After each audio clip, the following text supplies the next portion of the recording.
जय हिंद साथियों, आप सभी का स्वागत करता हूं आप सभी के अपने चैनल टारगेट सिलेक्शन में। साथियों, आज के इस सुपर फास्ट वीडियो में आप सभी का स्वागत करता हूं।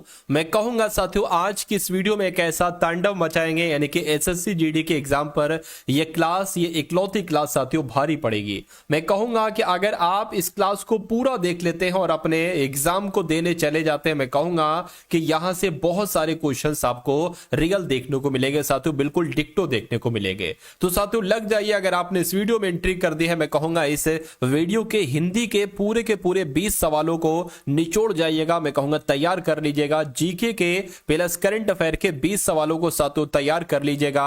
रीजनिंग के 20 सवालों को तैयार कर लीजिएगा और मैथ के भी साथियों चुनिंदा इंपॉर्टेंट क्वेश्चंस को तैयार कर लीजिएगा। मैं कहूंगा कि सिलेक्शन आपका बहुत ही आराम से हो जाएगा। तो क्लास आपकी शुरू हो चुकी है। हिंदी में आपका टारगेट जो होना चाहिए 20 सवालों में से साथियों 12 से 13 प्रश्न आपको बिल्कुल सही करना है, इतना सोचकर आप चलिएगा। इससे कम आपका टारगेट नहीं होना चाहिए। तो जितने भी लोग लाइव आ चुके हैं सभी का स्वागत है। आपको पता है रोज रात्रि 8 बजे लाइव क्लास होती है। पहला सवाल आपकी स्क्रीन पर है, कह रहे कि सही वर्तनी वाले शब्द का चयन कीजिए। तो विभीषिका कैसे लिखा जाता है? ऐसे लिखा जाता है? नहीं। ऐसे लिखा जाता है? नहीं। ऐसे भी नहीं साथियों, जैसे आपका ऑप्शन नंबर डी में लिखा जाता है ऐसे विभीषिका लिखा जाता है। तो जिनका आंसर यहां पर ऑप्शन नंबर डी है, बिल्कुल करेक्ट है। अगला सवाल देखिए, सही वर्तनी वाले शब्द का चयन करिए। आपसे पूछा जाएगा, 4 शब्द आपको दे दिए जाएंगे बिल्कुल सेम, और आपसे पूछा जाएगा कि सही वर्तनी कौन से शब्द की है। साथियों फटाफट यहां पर आप लोग मुझे बता दीजिए। चलिए, तो मैं कहूं साथियों, यावत जीवन कैसे लिखा जाता है? जैसे आपका ऑप्शन नंबर सी में लिखा हुआ है यावत जीवन, सेम ऐसे लिखा जाता है। अगला देखिए साथियों, लुप्त का अगर आपसे पूछा जाए कि विलोम क्या होगा, तो लुप्त का विलोम क्या होता है मुझे बताइए। देखिए यहां पर लिखा हुआ है सुप्त।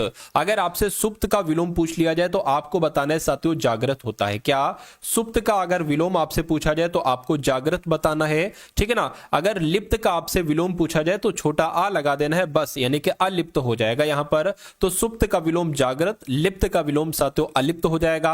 और अगर लुप्त का विलोम पूछे तो व्यक्त आपको बता देना है आंसर, जिनका ऑप्शन नंबर सी है, मैं कहूंगा बिल्कुल करेक्ट भाई, बहुत बढ़िया, वेरी गुड क्लास। साथियों आप सभी लोगों के लिए एक बहुत ही बड़ी खुशखबरी है। क्या खुशखबरी है वो मैं आपको साथियों यहां पर बता देता हूं। अगर आप वाकई में एसएससी जीडी के एग्जाम को क्रैक करना चाहते हैं तो टारगेट सिलेक्शन की एप्लीकेशन साथियों लॉन्च हो चुकी है। आप प्ले स्टोर पर जाएंगे और वहां पर डालेंगे टारगेट सिलेक्शन, तो हमारे ही लोगो वाला जो येलो लोगो है ना साथियों, वहां पर जो लोगो आए टारगेट सिलेक्शन लिखा हो, येलो लोगो होगा, उसको साथियों आप लोग डाउनलोड कर लेना और अपना वहां पर नाम वगैरह मोबाइल नंबर फिल कर देना। मैं कहूंगा उसमें मैं ऐसा कंटेंट डालने वाला हूं, बिल्कुल निःशुल्क ऐसा कंटेंट डालने वाला हूं जो आपके एग्जाम पर बहुत बुरी तरीके से साथियों भारी पड़ेगा। तो मैंने इसमें जो आपका कमेंट चल रहा है ना, इसमें भी लिंक दे दिया है। डायरेक्ट यहां पर आप क्लिक करोगे तो आप प्ले स्टोर में पहुंच जाओगे और हमारी एप्लीकेशन आपके सामने आ जाएगी। तो सभी लोग साथियों फटाफट इस एप्लीकेशन को डाउनलोड कर लीजिए। ये समझ लीजिए साथियों एक बहुत ऐसा सुनहरा काम होने जा रहा है जो अभी तक नहीं हुआ है। मैं कहूंगा इस एप्लीकेशन के माध्यम से पढ़ के आप अपना सिलेक्शन निश्चित तौर पर पक्का कर लेंगे। खैर अगला सवाल है आपकी स्क्रीन पर, कहा जा रहा है कि सही कह रहे कि मुंह धो आना, इस मुहावरे का मतलब आपसे पूछा जा रहा है, मुझे बताइए। तो मुंह धो आने का मतलब होता है धोखा खाना, मैं कहूंगा नहीं। मैं कहूंगा सफाई पसंद होना नहीं साथियों, नींद से जागना नहीं साथियों, आशा ना रखना। मुंह धो आना यानी कि आशा ना रखना, यह सवाल आपसे एग्जाम में पूछा जाएगा। उसके बाद देखिए वर्तनी वाला सवाल है, कह रहे कि कौन सा वर्तनी बिल्कुल सही है शब्द की वर्तनी। मैं कहूंगा परिणति ऐसे लिखा जाता है, नहीं। परिणति कैसे लिखा जाता है? जैसे आपका ऑप्शन नंबर बी में लिखा हुआ है परिणति ना, बिल्कुल ऐसे लिखा जाता है। और जिनका आंसर यहां पर ऑप्शन नंबर बी के साथ है, मैं कहूंगा आंसर आपका बिल्कुल करेक्ट हो जाता है भाई, बहुत बढ़िया, वेरी गुड क्लास। अब उसके बाद देखिए अगला सवाल है, कह रहे कि दिए गए वाक्यांश के लिए एक शब्द बताइए, यानी कि एक ही मां की कोख से पैदा हुए बच्चे को क्या कहा जाता है, बताइए।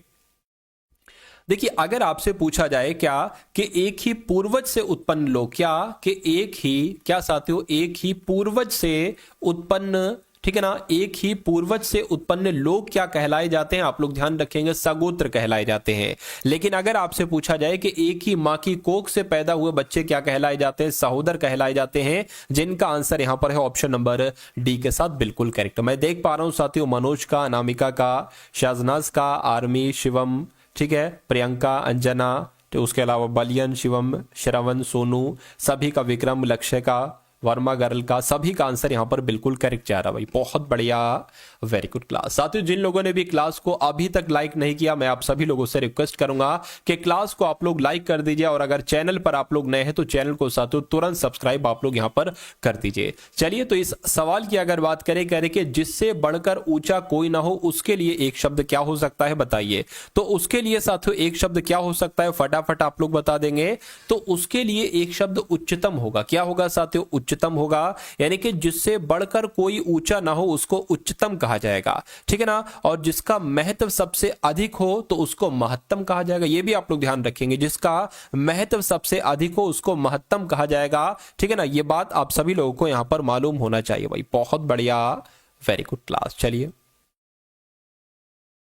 और अगर आपसे पूछा जाए जो सबसे एक तरीके से जो नीचे होता है उसको साथियों निम्नतम कहा जाता है। चलिए अगला सवाल है साथियों आपकी स्क्रीन पर देखिए और बताइए राइट आंसर आपका यहां पर क्या हो सकता है। कह रहे कि महात्मा गांधी को राष्ट्रपिता कहा। तो यहां पर आपको बताने दिक्कत कहां पर, देखिए ये महात्मा गांधी ऐसे थोड़ी ना लिखा जाता है। महात्मा गांधी तो कैसे लिखा जाता है साथियों, महात्मा गांधी ऐसे लिखा जाता है। तो मैं कहूंगा दिक्कत साथियों कहां पर है, दिक्कत यहां पर है। इसलिए जिनका आंसर यहां पर ऑप्शन नंबर बी है, मैं कहूंगा आंसर आपका बिल्कुल करेक्ट भाई, बहुत बढ़िया, वेरी गुड क्लास। साथियों अगर बात करते हैं यहां पर एसएससी जीडी एग्जाम 2025 को अगर आप साथियों आसानी से क्रैक करना चाहते हैं तो मैंने आपको बताया था कि 3 प्रकार की पीडीएफ आपके लिए तैयार की गई है। पहली पीडीएफ में आपको क्या मिलेगा साथियों, एसएससी जीडी के 10 प्रैक्टिस पेपर आपको दिए जाएंगे। क्या, एसएससी जीडी के 10 प्रैक्टिस पेपर आपको दिए जाएंगे जिसमें चारों विषय होंगे, Hindi, GK GS, reasoning, math with solution होंगे। उसके अलावा साथियों आपको पता है कि जिस एग्जाम को आप पास करना चाहते हैं उसके पीवाईक्यू आपको जरूर लगाना चाहिए, यानी कि एसएससी जीडी के पीवाईक्यू की अगर बात करें जो आपका पेपर हुआ था फरवरी 2024 में, अभी हाल फिलहाल की, तो उसकी शिफ्ट का सॉल्यूशन भी साथियों आपको यहां पर दिया जाएगा। ये दूसरी पीडीएफ है, इसमें भी हिंदी, जीके जीएस, रीजनिंग सब कुछ होगा। और एक पीडीएफ आपको दी जाएगी साथियों इंपॉर्टेंट करंट अफेयर के क्वेश्चंस की। मैं कहूंगा जो भी करंट अफेयर के क्वेश्चन आपके 6 से 7 आएंगे, अगर इन 1000 क्वेश्चन को आप तैयार कर लेते हैं तो मेरा मानना है कि वो सारे करंट अफेयर के क्वेश्चन यहीं से आपको देखने को मिलेंगे। तो इन तीनों पीडीएफ को अगर आप पढ़ लेते हैं तो तकरीबन 65% पेपर आपका यहीं से फंसने वाला है। तो डिस्क्रिप्शन में लिंक है एसएससी जीडी का पीडीएफ, उस लिंक पर जैसे ही आप क्लिक करेंगे तो आप हमारे व्हाट्सएप पर आ जाएंगे। वहां पर आपको एक क्यूआर कोड दिया जाएगा, उस क्यूआर कोड पर साथियों 45 रुपए का पेमेंट कर देंगे आप, तो आपको वो पीडीएफ साथियों प्राप्त हो जाएगी, ठीक है ना। चलिए तो अब अगर बात कर लेते हैं साथियों इस सवाल की, करके दिए गए शब्द के समानार्थी शब्द का चयन करिए, यानी कि पृथ्वी का आपको समानार्थी साथियों बताना है क्या हो सकता है यहां पर आपका राइट आंसर।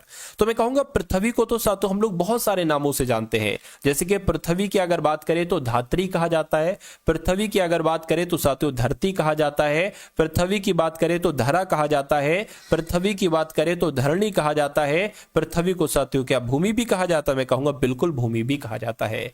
धराधर नहीं कहेंगे, अटवी नहीं कहेंगे, भार्गवी नहीं कहेंगे साथियों, धरित्री आपका राइट आंसर हो जाएगा। और जिनका भी आंसर यहां पर है ऑप्शन नंबर डी के साथ बिल्कुल करेक्ट है। अगला सवाल है साथियों आपके स्क्रीन पर, इस सवाल को देखिए आप और मुझे फटाफट आंसर बता दीजिए कि राइट आंसर आपका यहां पर क्या होगा। चलिए साथियों मैं देख पा रहा हूं कुछ लोगों ने अभी तक वीडियो को लाइक नहीं किया है, तो जिन्होंने वीडियो को लाइक नहीं किया है रिक्वेस्ट करता हूं उनसे कि वीडियो को आप सभी लोग लाइक कर दीजिए। कह रहे कि परलोक का विलोम क्या होगा, तो परलोक का विलोम साथियों इहलोक होता है। क्या होता है परलोक का विलोम, इहलोक होता है। आंख लगना, इस मुहावरे का मतलब क्या हो जाएगा बताइए। तो मैं कहूंगा किसी के प्रति आकर्षित होना, आंख लगना नहीं, इशारा करना नहीं साथियों, धोखा खाना नहीं, नींद आ जाना। कहते नहीं भाई नींद आ गई यानी कि मेरी तो आंख लग गई थी। तो जिनका आंसर यहां पर डी है मैं कहूंगा बिल्कुल करेक्ट है। अगला देखिए सीमा 10वीं कक्षा के कोटि में पढ़ती है, अनुभाग में पढ़ती है या वर्ग में पढ़ती है, यहां पर क्या आएगा। देखिए यहां पर अगर बात करें, ठीक है ना, कहते नहीं है कि सीमा 10वीं कक्षा के का वर्ग में पढ़ती है। कौन से का वर्ग में पढ़ती है, तो यहां पर वर्ग आना चाहिए, वर्ग आना चाहिए। और वर्ग कहां पर लिखा हुआ है साथियों, ऑप्शन नंबर सी में लिखा हुआ है। उसके बाद देखिए द्रग किसका पर्यायवाची है साथियों, फटाफट बताइए। तो द्रग की अगर बात करें आपको मालूम होना चाहिए साथियों, द्रग हम लोग आंख को कहते हैं। किसको कहते हैं साथियों, द्रग, द्रग हम लोग आंख को कहते हैं। अच्छा आंख के और कौन कौन से पर्यायवाची आपसे पूछे जा सकते हैं। आंख को नेत्र कहा जाता है, आंख को साथियों लोचन कहते हैं, आंख को दृष्टि भी कहा जाता है। क्या दृष्टि भी कहा जाता है, आंख को साथियों नयन भी कहा जाता है और आंख को विलोचन भी कहा जाता है। तो इतने पर्यायवाची आप लोग ध्यान रखेंगे आंख के। यहां पर अगर बात करते हैं साथियों अमृत की, तो अमृत की अगर बात करें, अमृत को साथियों अमीय कहा जाता है। क्या अमीय कहा जाता है? अमृत को सुधा सोम कहा जाता है। क्या कहा जाता है साथियों? सुधा सोम कहा जाता है। और आकाश की जब हम बात करते हैं तो आकाश भी जैसे कि अंबर हो गया, व्योम हो गया, गगन हो गया, नभ हो गया साथियों, शून्य भी कहते हैं आकाश को। तो इतने सारे आप लोगों को यहां पर पर्यायवाची भी याद रखना है। उसके बाद देखिए कह रहे कि सब कुछ करने की क्षमता रखने वाले के लिए एक शब्द क्या होगा, फटाफट बता दीजिए। चलिए साथियों, मैंने ये समझ लीजिए आपके लिए वो कंटेंट आपको यहां पर पढ़ाया जा रहा है इस चैनल के माध्यम से, जिस कंटेंट को पढ़ने के बाद साथियों सिलेक्शन होता है। मैं कहूंगा साथियों अभी आपके पास कुछ दिन है, कुछ समय है एसएससी जीडी के लिए, और ये समय भरपूर है सिलेक्शन लेने के लिए।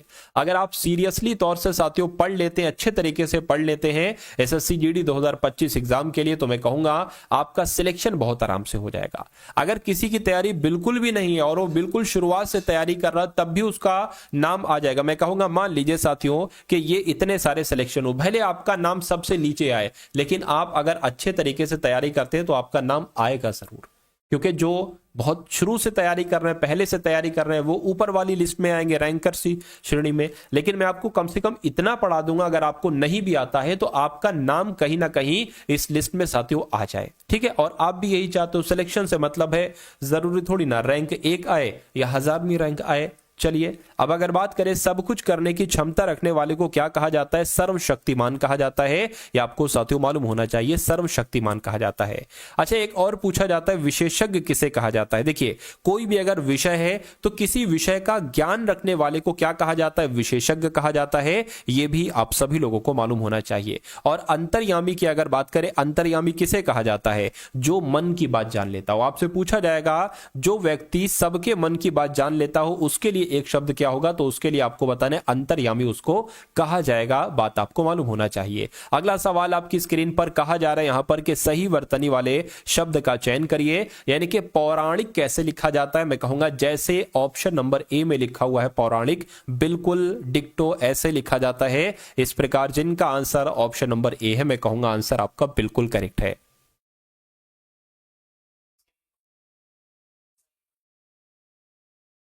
चलिए भाई, अब उसके बाद देख लेते हैं नेक्स्ट नंबर का सवाल है आपकी स्क्रीन पर। यानी कि रिक्त स्थान की पूर्ति के लिए सबसे उपयुक्त शब्द का चयन कीजिए। यानी कि उसकी खुशी का कारण मैं आज तक नहीं जान पाया, या उसकी खुशी का फल, या उसकी खुशी का ठिकाना, या उसकी खुशी का प्रकार। तो मैं कहूंगा यहां पर साथियों कौन सा शब्द आ जाना चाहिए आपका? यहां पर तो आपका कारण ही आ जाना चाहिए, यानी कि उसकी खुशी का कारण मैं आज तक नहीं जान पाया। इस प्रकार जिनका आंसर ऑप्शन नंबर ए के साथ है, आंसर आपका बिल्कुल करेक्ट हो जाता है। अगला सवाल है कह रहे कि सही वर्तनी वाले शब्द का चयन कीजिए। तो इसमें कौन सा शब्द आपको बिल्कुल सही लग रहा है? आविर्भाव कैसे लिखा जाता है? तो अगर मैं आपसे कहूं साथियों आविर्भाव कैसे लिखा जाता है, तो कुछ इस प्रकार से आविर्भाव लिखा जाता है। और ऐसा कहां पर लिखा हुआ है? ऐसा साथियों ऑप्शन नंबर सी में लिखा हुआ है। ठीक है ना? तो जिनका आंसर यहां पर ऑप्शन नंबर सी हो जाता है बिल्कुल सही हो जाएगा। उसके बाद देखिए साथियों अनुयायी का आपको बताने के विलोम क्या होता है, बताइए अनुयायी का विलोम क्या होता है।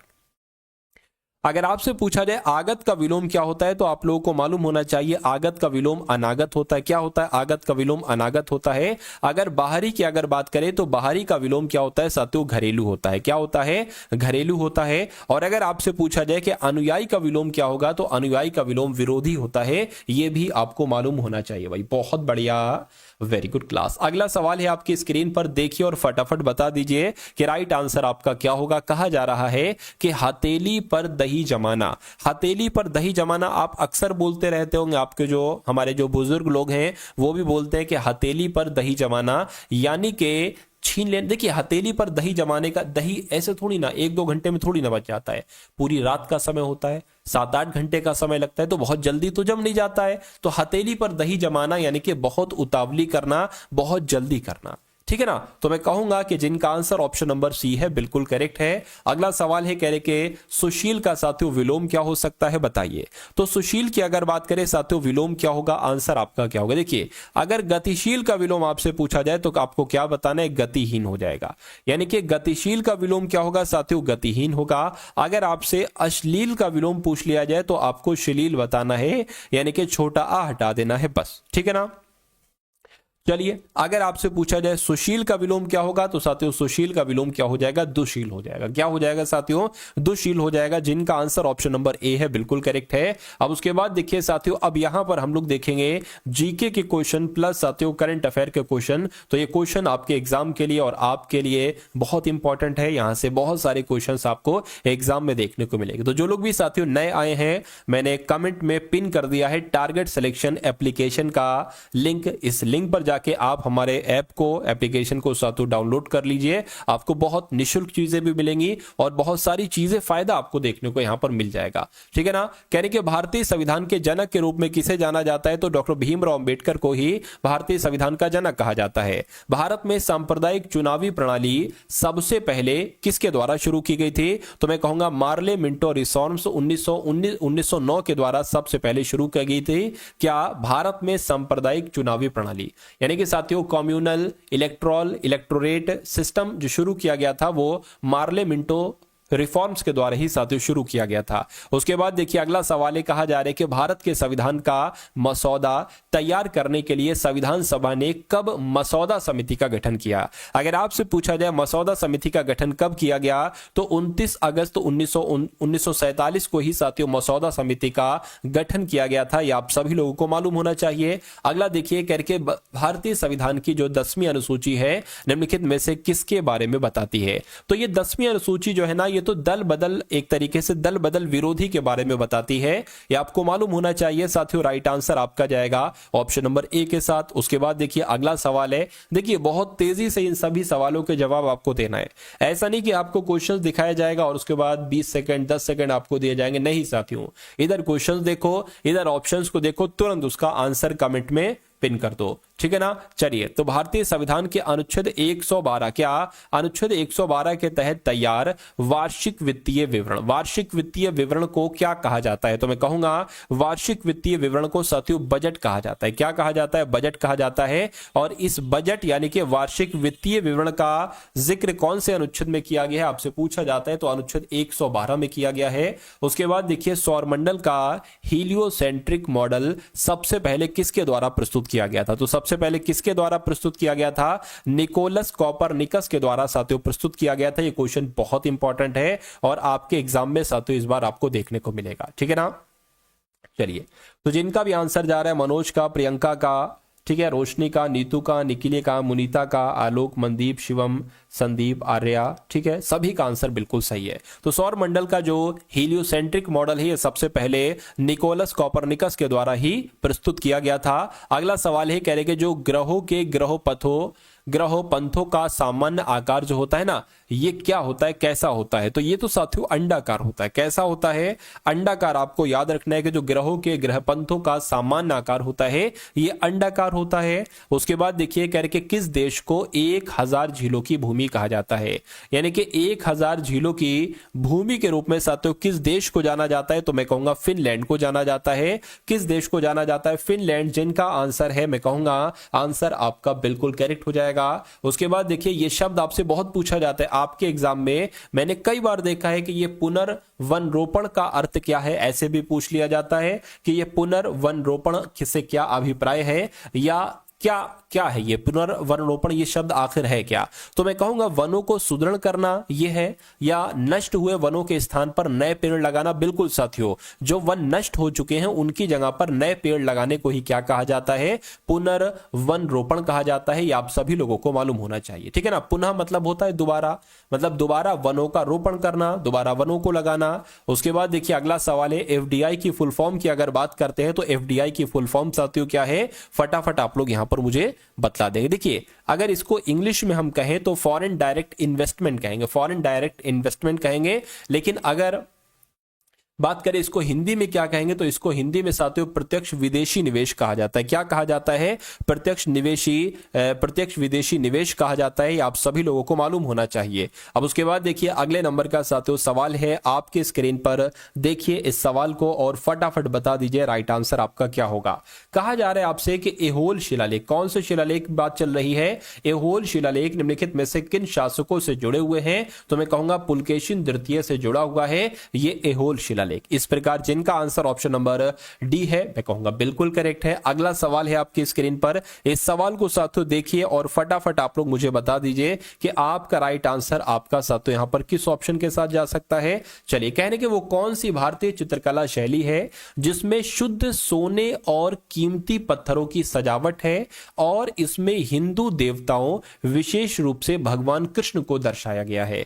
तो किस चित्रकला शैली की बात चल रही है? मैं कहूंगा तंजौर पेंटिंग की बात चल रही है। यह भी सवाल आपसे पूछा जाता है। आप फिर से मैं आपको बता देता हूं, आप लोग ध्यान रखेंगे कि वे कौन सी भारतीय चित्रकला है, ठीक है ना? वे कौन सी भारतीय चित्रकला शैली है जिसमें शुद्ध सोने और कीमती पत्थरों की सजावट है और इसमें हिंदू देवताओं विशेष रूप से भगवान कृष्ण को दर्शाया गया है। तो तंजौर पेंटिंग की यहां पर साथियों बात चल रही है। आपको मालूम होना चाहिए भाई आंसर जिनका ऑप्शन नंबर डी के साथ है मैं कहूंगा आंसर आपका बिल्कुल करेक्ट है। अगला सवाल है साथियों आपके स्क्रीन पर। इस सवाल को देखिए और फटाफट आप लोग बता दीजिए आंसर क्या होगा। चलिए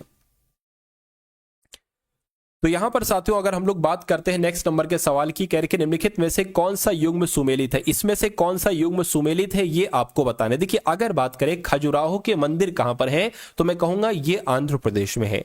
यहां से आपका साथियों एक सवाल बन जाएगा, ठीक है ना? यहां से आपका ठीक, अच्छा ये सॉरी कौन सा सुमेलित? ये आंध्र प्रदेश में नहीं है साथियों, ठीक है ना? ये आंध्र प्रदेश में नहीं है। इसमें से आपको बताना है कौन सा सुमेलित है, ठीक है? तो फटाफट थोड़ा सा ध्यान रखिए और मुझे बता दीजिए कि क्या आपका यहां पर राइट आंसर हो सकता है, बताइए। चलिए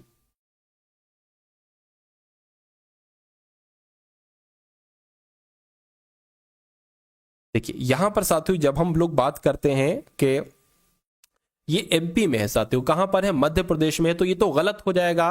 तिजारा मंदिर की जब हम बात करते हैं कि तिजारा मंदिर कहां पर है, ये साथियों राजस्थान में है, ठीक है ना? ये कहां पर है? ये राजस्थान में है, तो ये बिल्कुल सही लग हो जाएगा। उसके अलावा जो वेंकटेश्वर मंदिर है ना साथियों, ये ओडिशा में थोड़ी ना है, ये कहां पर है? ये आंध्र प्रदेश में। ये कहां पर है साथियों? ये आंध्र प्रदेश में है। यहां से दूसरा सवाल बनेगा। उसके अलावा लिंगराज मंदिर मध्य प्रदेश में नहीं है, ये कहां पर है? ये ओडिशा में है। तो मैं कहूंगा यहां पर चार आपके बहुत इंपॉर्टेंट फैक्ट बनते हैं। ये चार इंपॉर्टेंट फैक्ट आपको साथियों बहुत अच्छे तरीके से मालूम होना चाहिए। खजुराहो मंदिर मध्य प्रदेश में, तिजारा मंदिर राजस्थान में, वेंकटेश्वर मंदिर आंध्र प्रदेश में और लिंगराज मंदिर ओडिशा में। उसके बाद देखिए अगला सवाल है, कह रहे कि निम्नलिखित में से किसने भारत के प्राचीन ग्रंथ यानी कि नाट्य शास्त्र को संकलित किया? तो किसने साथियों लिखा नाट्य शास्त्र को? फटाफट बताइए। एक तरीके से बात करिए संस्कृत भाषा में लिखा गया है, यह भी आप लोग यहां पर याद रखेंगे। और अगर बात करते हैं साथियों क्या भरत मुनि के द्वारा इसको लिखा गया? मैं कहूंगा बिल्कुल भरत मुनि के द्वारा ही इसको लिखा गया, यानी कि इसको संकलित किया साथियों भरत मुनि। आपका यहां पर बिल्कुल राइट आंसर हो जाएगा। उसके बाद देखिए अगला सवाल है साथियों, जो लोग नए हैं मैं आपको फिर से बता दूं, हमारा ऐप जो है ना टारगेट सिलेक्शन है एप्लीकेशन लॉन्च हो चुकी है। डिस्क्रिप्शन में साथियों उसका लिंक है और कमेंट में भी मैंने पिन कर दिया है उस एप्लीकेशन का लिंक। तो यहां से डायरेक्ट जाकर आप इस ऐप को डाउनलोड कर लीजिए। यहां पर आपको बहुत सारी चीजें फ्री पीडीएफ वगैरह आपको यहां पर मिलते रहेंगे, ठीक है ना? एग्जाम तक आपको टेस्ट सीरीज भी साथियों बहुत सारी टेस्ट सीरीज ऐसी होंगी जो साथियों निशुल्क होंगी आपके लिए, ठीक है ना? निशुल्क होंगी, तो इसको साथियों आप फटाफट यहां पर से जाकर डाउनलोड कर लीजिए। खैर अगला सवाल देखिए, कह रहे कि निम्नलिखित मस्जिदों में से किसका निर्माण मुगल सम्राट शाहजहां के द्वारा किया गया था? तो शाहजहां की अगर बात करते हैं साथियों, शाहजहां के द्वारा किसका निर्माण किया गया था? अरे भाई जो दिल्ली की जामा मस्जिद है इसका निर्माण किसने किया था? शाहजहां के द्वारा ही साथियों किया गया था, ठीक है ना? अगर यहां पर बात करते हैं साथियों जो बादशाही मस्जिद है, ये जो बादशाही मस्जिद है लाहौर की बादशाही मस्जिद, इसका निर्माण किसने किया था? तो इसका निर्माण साथियों औरंगजेब ने किया था। किसने किया था? औरंगजेब ने किया था। उसके अलावा अगर बात करते हैं जो काबुली बाग मस्जिद है जो कि हरियाणा में है, इसका निर्माण किसने किया था? साथियों बाबर ने किया था। यह भी आपको मालूम होना चाहिए, ठीक है ना? उसके अलावा जो किला है कोहना मस्जिद है ये दिल्ली में स्थित है और इसका निर्माण किसके द्वारा किया गया था? शेर शाह सूरी के द्वारा इसका निर्माण किया गया था। तो जितनी चीजें मैंने आपको बताई हैं वो आपको यहां पर मालूम होना चाहिए, आप सभी लोगों को साथियों याद रखना है। उसके बाद देखिए अगला सवाल है, कह रहे कि 28वां केंद्रीय एवं राज्य सांख्यिकीय संगठन सम्मेलन ये कहां पर संपन्न हुआ है, मुझे बताइए। तो अब आपके साथियों करंट अफेयर के सवाल शुरू हो चुके हैं। कौन से करंट अफेयर के सवाल हम लोग यहां पर देखेंगे। आप लोगों को यहां पर मालूम होना चाहिए कि जो 28वां केंद्रीय एवं राज्य सांख्यिकीय संगठन सम्मेलन संपन्न हुआ है ये नई दिल्ली में संपन्न हुआ है। उसके बाद देखिए कह रहे कि विनय मोहन क्वात्रा ने किस देश में भारत के राजदूत के रूप में साथियों कार्यभार संभाला है, तो मैं कहूंगा ये यूएसए में भारत के राजदूत के रूप में साथियों नियुक्त हुए हैं। कह रहे कि NIRF सूची में कौन लगातार छठी बार शीर्ष पर रहा है, तो साथियों कौन रहा है, IIT मद्रास रहा है। आंसर आपका ऑप्शन नंबर सी हो जाता है। उसके बाद देखिए कह रहे कि स्टारबक्स का CEO किसे बनाया गया है, तो स्टारबक्स का CEO किसे बनाया गया साथियों, ब्रायन निकोल को बनाया गया है। उसके बाद देखिए कह रहे कि भारत के किस एयरपोर्ट को net zero carbon emission airport का दर्जा मिला है, तो किसकी बात चल रही है साथियों, IGI दिल्ली एयरपोर्ट की बात चल रही है। उसके बाद देखिए तो अब यहां पर अगर बात करें साथियों आपके सामने रीजनिंग के क्वेश्चन शुरू हो चुके हैं। ये सभी साथियों टॉप लेवल के रीजनिंग के क्वेश्चंस हैं। मैं कहूंगा इन क्वेश्चंस को अगर आप देख लेते हैं तो आपका एग्जाम बहुत बढ़िया हो जाएगा, ठीक है ना। चलिए तो साथियों यहां पर आप लोग बहुत अच्छे तरीके से सभी के सभी तैयार हैं रीजनिंग को देखने के लिए। अपनी कमर कस लीजिए साथियों और पहला सवाल रीजनिंग का आपकी स्क्रीन पर आ चुका है, देखिए और फटाफट बताइए कि राइट आंसर क्या होगा। कहा जा रहा है कि पहले 9 आ गया, उसके बाद 14 आ गया, उसके बाद 34 आ गया, उसके बाद 114 आ गया और उसके बाद साथियों आपको बताने कौन सा नंबर आएगा और उसके बाद 1714 आना चाहिए। तो क्या लॉजिक यहां पर लगा हुआ है बताइए। मैं कमेंट आपके देख रहा हूं साथियों यहां पर।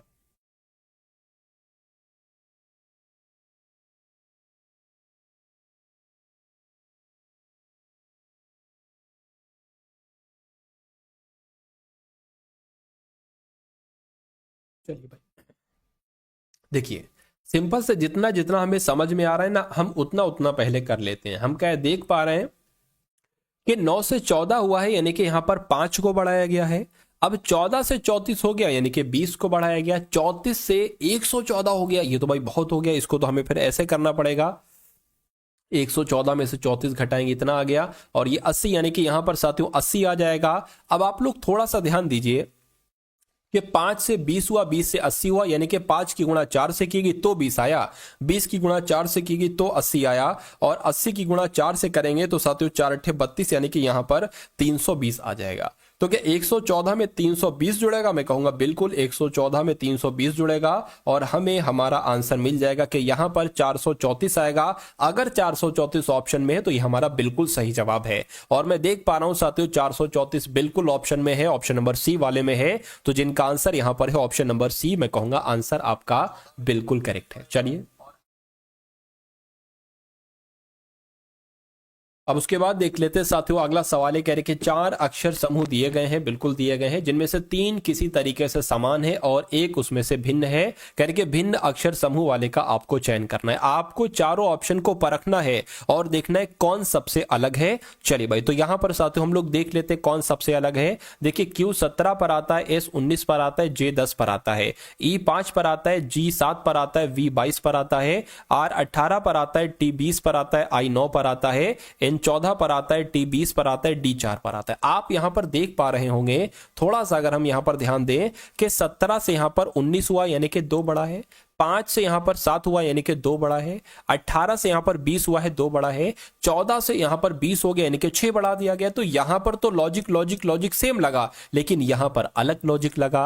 2 2 2 बढ़ाया गया लेकिन यहां पर 6 बढ़ाया गया। तो हम कह सकता हूं कि सबसे अलग यहां पर कौन सा है, ऑप्शन नंबर डी वाला है। और मैं देख पा रहा हूं सभी का आंसर यहां पर ऑप्शन नंबर डी के साथ है, चाहे वो साथियों बलदेव हो, पूजा, नगेश हो, ठीक है, शिवम, दीपक हो, ठीक है, सभी का आंसर, मोहित का आंसर, अनिमिका, आर्या, नीलम का, शाजनाज का, सभी का आंसर यहां पर बिल्कुल करेक्ट है। अगला सवाल आपकी स्क्रीन पर है। अब इस सवाल को देखिए साथियों और फटाफट मुझे आप लोग यहां पर बतला देंगे कि इस सवाल का सही जवाब आपका क्या होगा। देखिए बहुत अच्छे तरीके से देखिएगा, थोड़ा सा धैर्य से इस सवाल को आप लोग देखेंगे। देखिए कह रहे कि एल जो है ना, एल कहा जा रहा है कि एल एम की मां है। तो सिंपल सा साथियों एम की मां कौन हो गई, एम की मां एल हो गई, माइनस हम लगा देते हैं, ये मां है, ठीक है, ऊपर है ना तो ये मां है।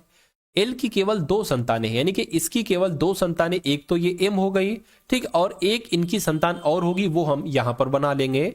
उसके बाद कह रहे हैं कि एन जो है ना, एन ये एम की बहन है, एन जो है ना ये एम की बहन है, यानी कि ये माइनस बना लेते, ये बहन हो गई, ठीक है ना। या हो सकता हो ये भाई हो, या हो सकता हो ये भी बहन हो, यानी कि एल के 2 बच्चे हैं, एन बेटी है और एम हो सकता हो बेटा हो, या हो सकता हो बेटी हो। उसके बाद कहने के के बेटी है एन की, यानी कि एन की बेटी कौन है साथियों, के है, ये भी महिला है, ठीक है। कह रहे के का पोता कौन है, के का पोता, ठीक है, के का पोता जेड है। अच्छा भैया, के का पोता जेड है। एक सेकंड फिर से हम लोग देख लेते थोड़ा सा। यहां पर अगर बात करें क्या क्या कहा जा रहा है साथियों, एम की मां कौन हो गई, एम की मां एल हो गई। उसके बाद कहने एल की केवल 2 संतानें हैं, तो एल की केवल 2 संतानें हैं, एम है और साथियों एन है, इतनी बात क्लियर है। और कहा जा रहा है जेड के का पोता है। अच्छा, जेड जो है ना, जेड ये के का पोता है, तो एक सेकंड, के यहां पर थोड़ी ना लिखेंगे, के यहां पर थोड़ी ना लिखेंगे। यहां पर क्या कहा गया है कि के की बेटी एन है, के की बेटी, ठीक है। अच्छा, के की बेटी एन है, समझ गया, के की बेटी एन है, यानी कि ये दोनों आपस में पति पत्नी है, ठीक है। के की बेटी एन है, आपस में ये दोनों पति पत्नी, ये दोनों भाई बहन हो गए। कह रहे कि के का पोता जेड है, तो के का पोते की अगर हम बात करते हैं साथियों, जेड है, के का पोता जेड कैसे हो सकता है, के का पोता ऐसे जेड हो सकता है कि अगर इसका कोई बेटा है तभी वो साथियों के दादा हो सकता है, यानी कि यहां पर जेड आ जाएगा, यहां पर क्या आ जाएगा, जेड आ जाएगा। तो उसके बाद ये क्या लिखा हुआ है साथियों, अच्छा यहां पर ओ जेड लिखा था, ओ और जेड, ये कुछ नहीं, ओ जेड। तो कहा जा रहा है ओ जेड की मां है, ओ जो है ना, ओ ये जेड की मां है। तो मैं कहूंगा साथियों, क्या मैं कहूंगा कि ये पत्नी हो जाएंगे, यानी कि ओ एम की पत्नी जेड हो जाएगी, तभी तो साथियों जेड की ये मां होगी, बिल्कुल। तो कहने के एन से किस प्रकार संबंधित है ओ, यानी कि एन क्या कहेगा ओ को, मैं कहूंगा एन का भाई हो गया एम। अब भाई की बीवी को क्या कहा जाता है, भाभी कहा जाता है, तो मैं कहूंगा भाभी किस ऑप्शन में, ऑप्शन नंबर बी वाले में है, ठीक है ना। सर आप किस टाइम लाइव आते हो, लाइव आता हूं मैं रोजाना रात्रि 8 बजे, ठीक है। तो आप थोड़ा सा 50-55 मिनट आप सभी लोग समय निकाल के क्लास में आ जाया करिए, क्योंकि ये क्लास आपकी पूरे सिलेबस पर आधारित है, सभी विषयों पर आधारित है, मैं कह सकता हूं। चलिए, तो अब उसके बाद देखिए, ये सवाल समझ गए, सभी की समझ में आ गया, कोई दिक्कत कोई परेशानी तो आपको यहां पर नहीं हुई, अगर नहीं हुई तो बहुत अच्छी बात है। चलिए भाई, अब अगला सवाल देख रहे हैं, कहने के पी है, ई है, खाली जगह 2 बार यहां पर है, एल है, ई है, पी है, 2 बार खाली जगह यहां पर है, एल है, ई है, ठीक है, खाली जगह 2 बार है, और यहां पर फिर थोड़ी सी दिक्कत हो गई मेरे ख्याल से। देखिए, मैं यहां पर आप ये बना देता हूं, ये थोड़ा सा यहां पर दिक्कत दे रहा, मैं यहां पर आपके लिए बना देता हूं। देखिए, P है पहले फिर E है, उसके बाद 2 बार खाली जगह है, फिर उसके बाद L है, E है, फिर साथियों P है, उसके बाद 2 बार खाली जगह है, फिर साथियों P है, L है, और फिर E है साथियों, फिर 2 बार खाली जगह है, फिर O है, P है, और फिर 2 बार खाली जगह है। अब आपको यहां पर बताना है कौन कौन से यहां पर साथियों लेटर आ सकते हैं। देखिए, सबसे पहले काउंट करिए कौन कितने हैं, 1 2 3 4 5 6 7 8 9 10 11 12 13 14 15 16 17 18 18 है। तो मैं कह सकता हूं साथियों 6-6 का पेयर बनेगा। कितना है, 6-6 का बनेगा। तो 1 2 3 4 5 6 एक बन गया, 1 2 3 4 5 6 ये अलग बन गया, 1 2 3 4 5 6 ये अलग बन गया, ठीक है ना। ये ओ है साथियों, ओ। अब देखिए, शुरू में आप देख रहे हैं पीई आ रहा है, तो यहां पर पी तो है लेकिन ई नहीं है, तो यहां पर ई कर दीजिए। यहां पर साथियों पी और यहां पर ई आ जाएगा, इतनी बात क्लियर है। अब देखिए, पीई ओपी आ गया, तो पीई ओपी यहां पर लिख दीजिए, पूरा हमें मिल गया PE OP L L. E P E OP L L, E OP L P. L आपको ये देखना है कि आपने क्या क्या साथियों लिखा है। आपने ओपी लिखा है, आपने ई ओ लिखा है, आपने पीई लिखा है, आपने ये क्या लिखा है भाई, ये एल ई है, ठीक है। तो आपने एल और ई लिखा है। तो अब आपको देखना है कि ऐसा कहां पर आपको नजर आ रहा है, ओ पी ई ओ PELE, ऐसा मैं कहूंगा ऑप्शन नंबर हमें बी में नजर आ रहा है। तो ये आपका क्या होगा साथियों, ये आपका यहां पर बिल्कुल करेक्ट हो जाता है। तो जिनका आंसर यहां पर है ऑप्शन नंबर बी के साथ, मैं कहूंगा आंसर आपका बिल्कुल करेक्ट है। साथियों, आप लोग क्या करिए, एक बार वीडियो को शेयर कर दीजिए। मैं रिक्वेस्ट करता हूं आपसे कि जो भी आपके पास साथियों ग्रुप्स हैं, उन सभी ग्रुप्स में साथियों इस वीडियो को आप लोग एक बार शेयर अवश्य कर दीजिएगा। चलिए, तो फटाफट साथियों शेयर करके इस वीडियो को आ जाइए, क्योंकि अभी मैथ के बहुत सारे क्वेश्चंस आपके बचे हैं, पूरे 20 क्वेश्चन हम लोग देखेंगे और आप डटे रहिएगा साथियों अंत तक। अगर आप डटे रहते हैं इस वीडियो में, मेरा मानना है कि सिलेक्शन आपका कोई दुनिया की ताकत नहीं रोक सकता है।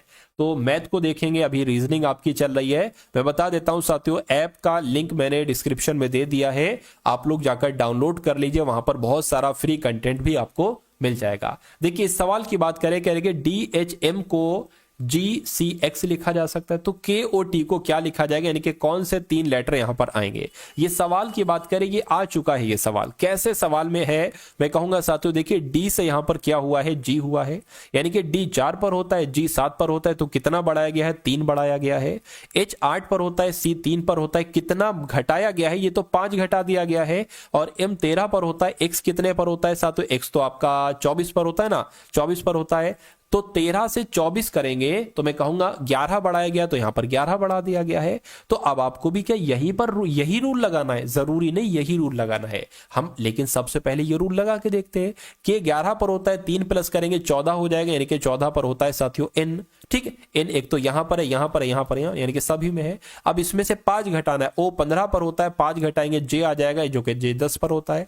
इसमें अब आपको कितना 11 बढ़ाना है, ठीक है ना, 11 बढ़ाना है। T साथियों 20 पर होता है, अगर आप इसमें क्या, अगर आप 11 बढ़ाएंगे तो 31 हो जाएगा। 31 का मतलब साथियों पता क्या होता है, 5 मतलब होता है। तो मैं कहूंगा कि NJE कहां पर लिखा हुआ है, NJE आपका ऑप्शन नंबर C में लिखा हुआ है। तो इस प्रकार जिनका आंसर ऑप्शन नंबर C के साथ है, मैं कहूंगा आंसर आपका बिल्कुल करेक्ट है। साथियों अभी यहां पर मैं देख पा रहा हूं कि कुछ लोग अभी बाकी हैं जिन्होंने इस वीडियो को लाइक नहीं किया है, तो रिक्वेस्ट करता हूं साथियों आप सभी लोगों से कि वीडियो को एक बार आप लोग लाइक अवश्य कर दीजिए, जिन लोगों ने वीडियो को लाइक ना किया हो। और इस सवाल को देख लीजिए साथियों, इस सवाल बहुत टॉप लेवल का है, बहुत अच्छा सवाल है। देखिए सीटिंग अरेंजमेंट का सवाल यहां पर बताया गया, कह रहे कि 6 दोस्त हैं ABCDEF, एक वृत्त में इसके केंद्र की ओर अभिमुख होकर एक दूसरे के सम्मुख बैठे हैं।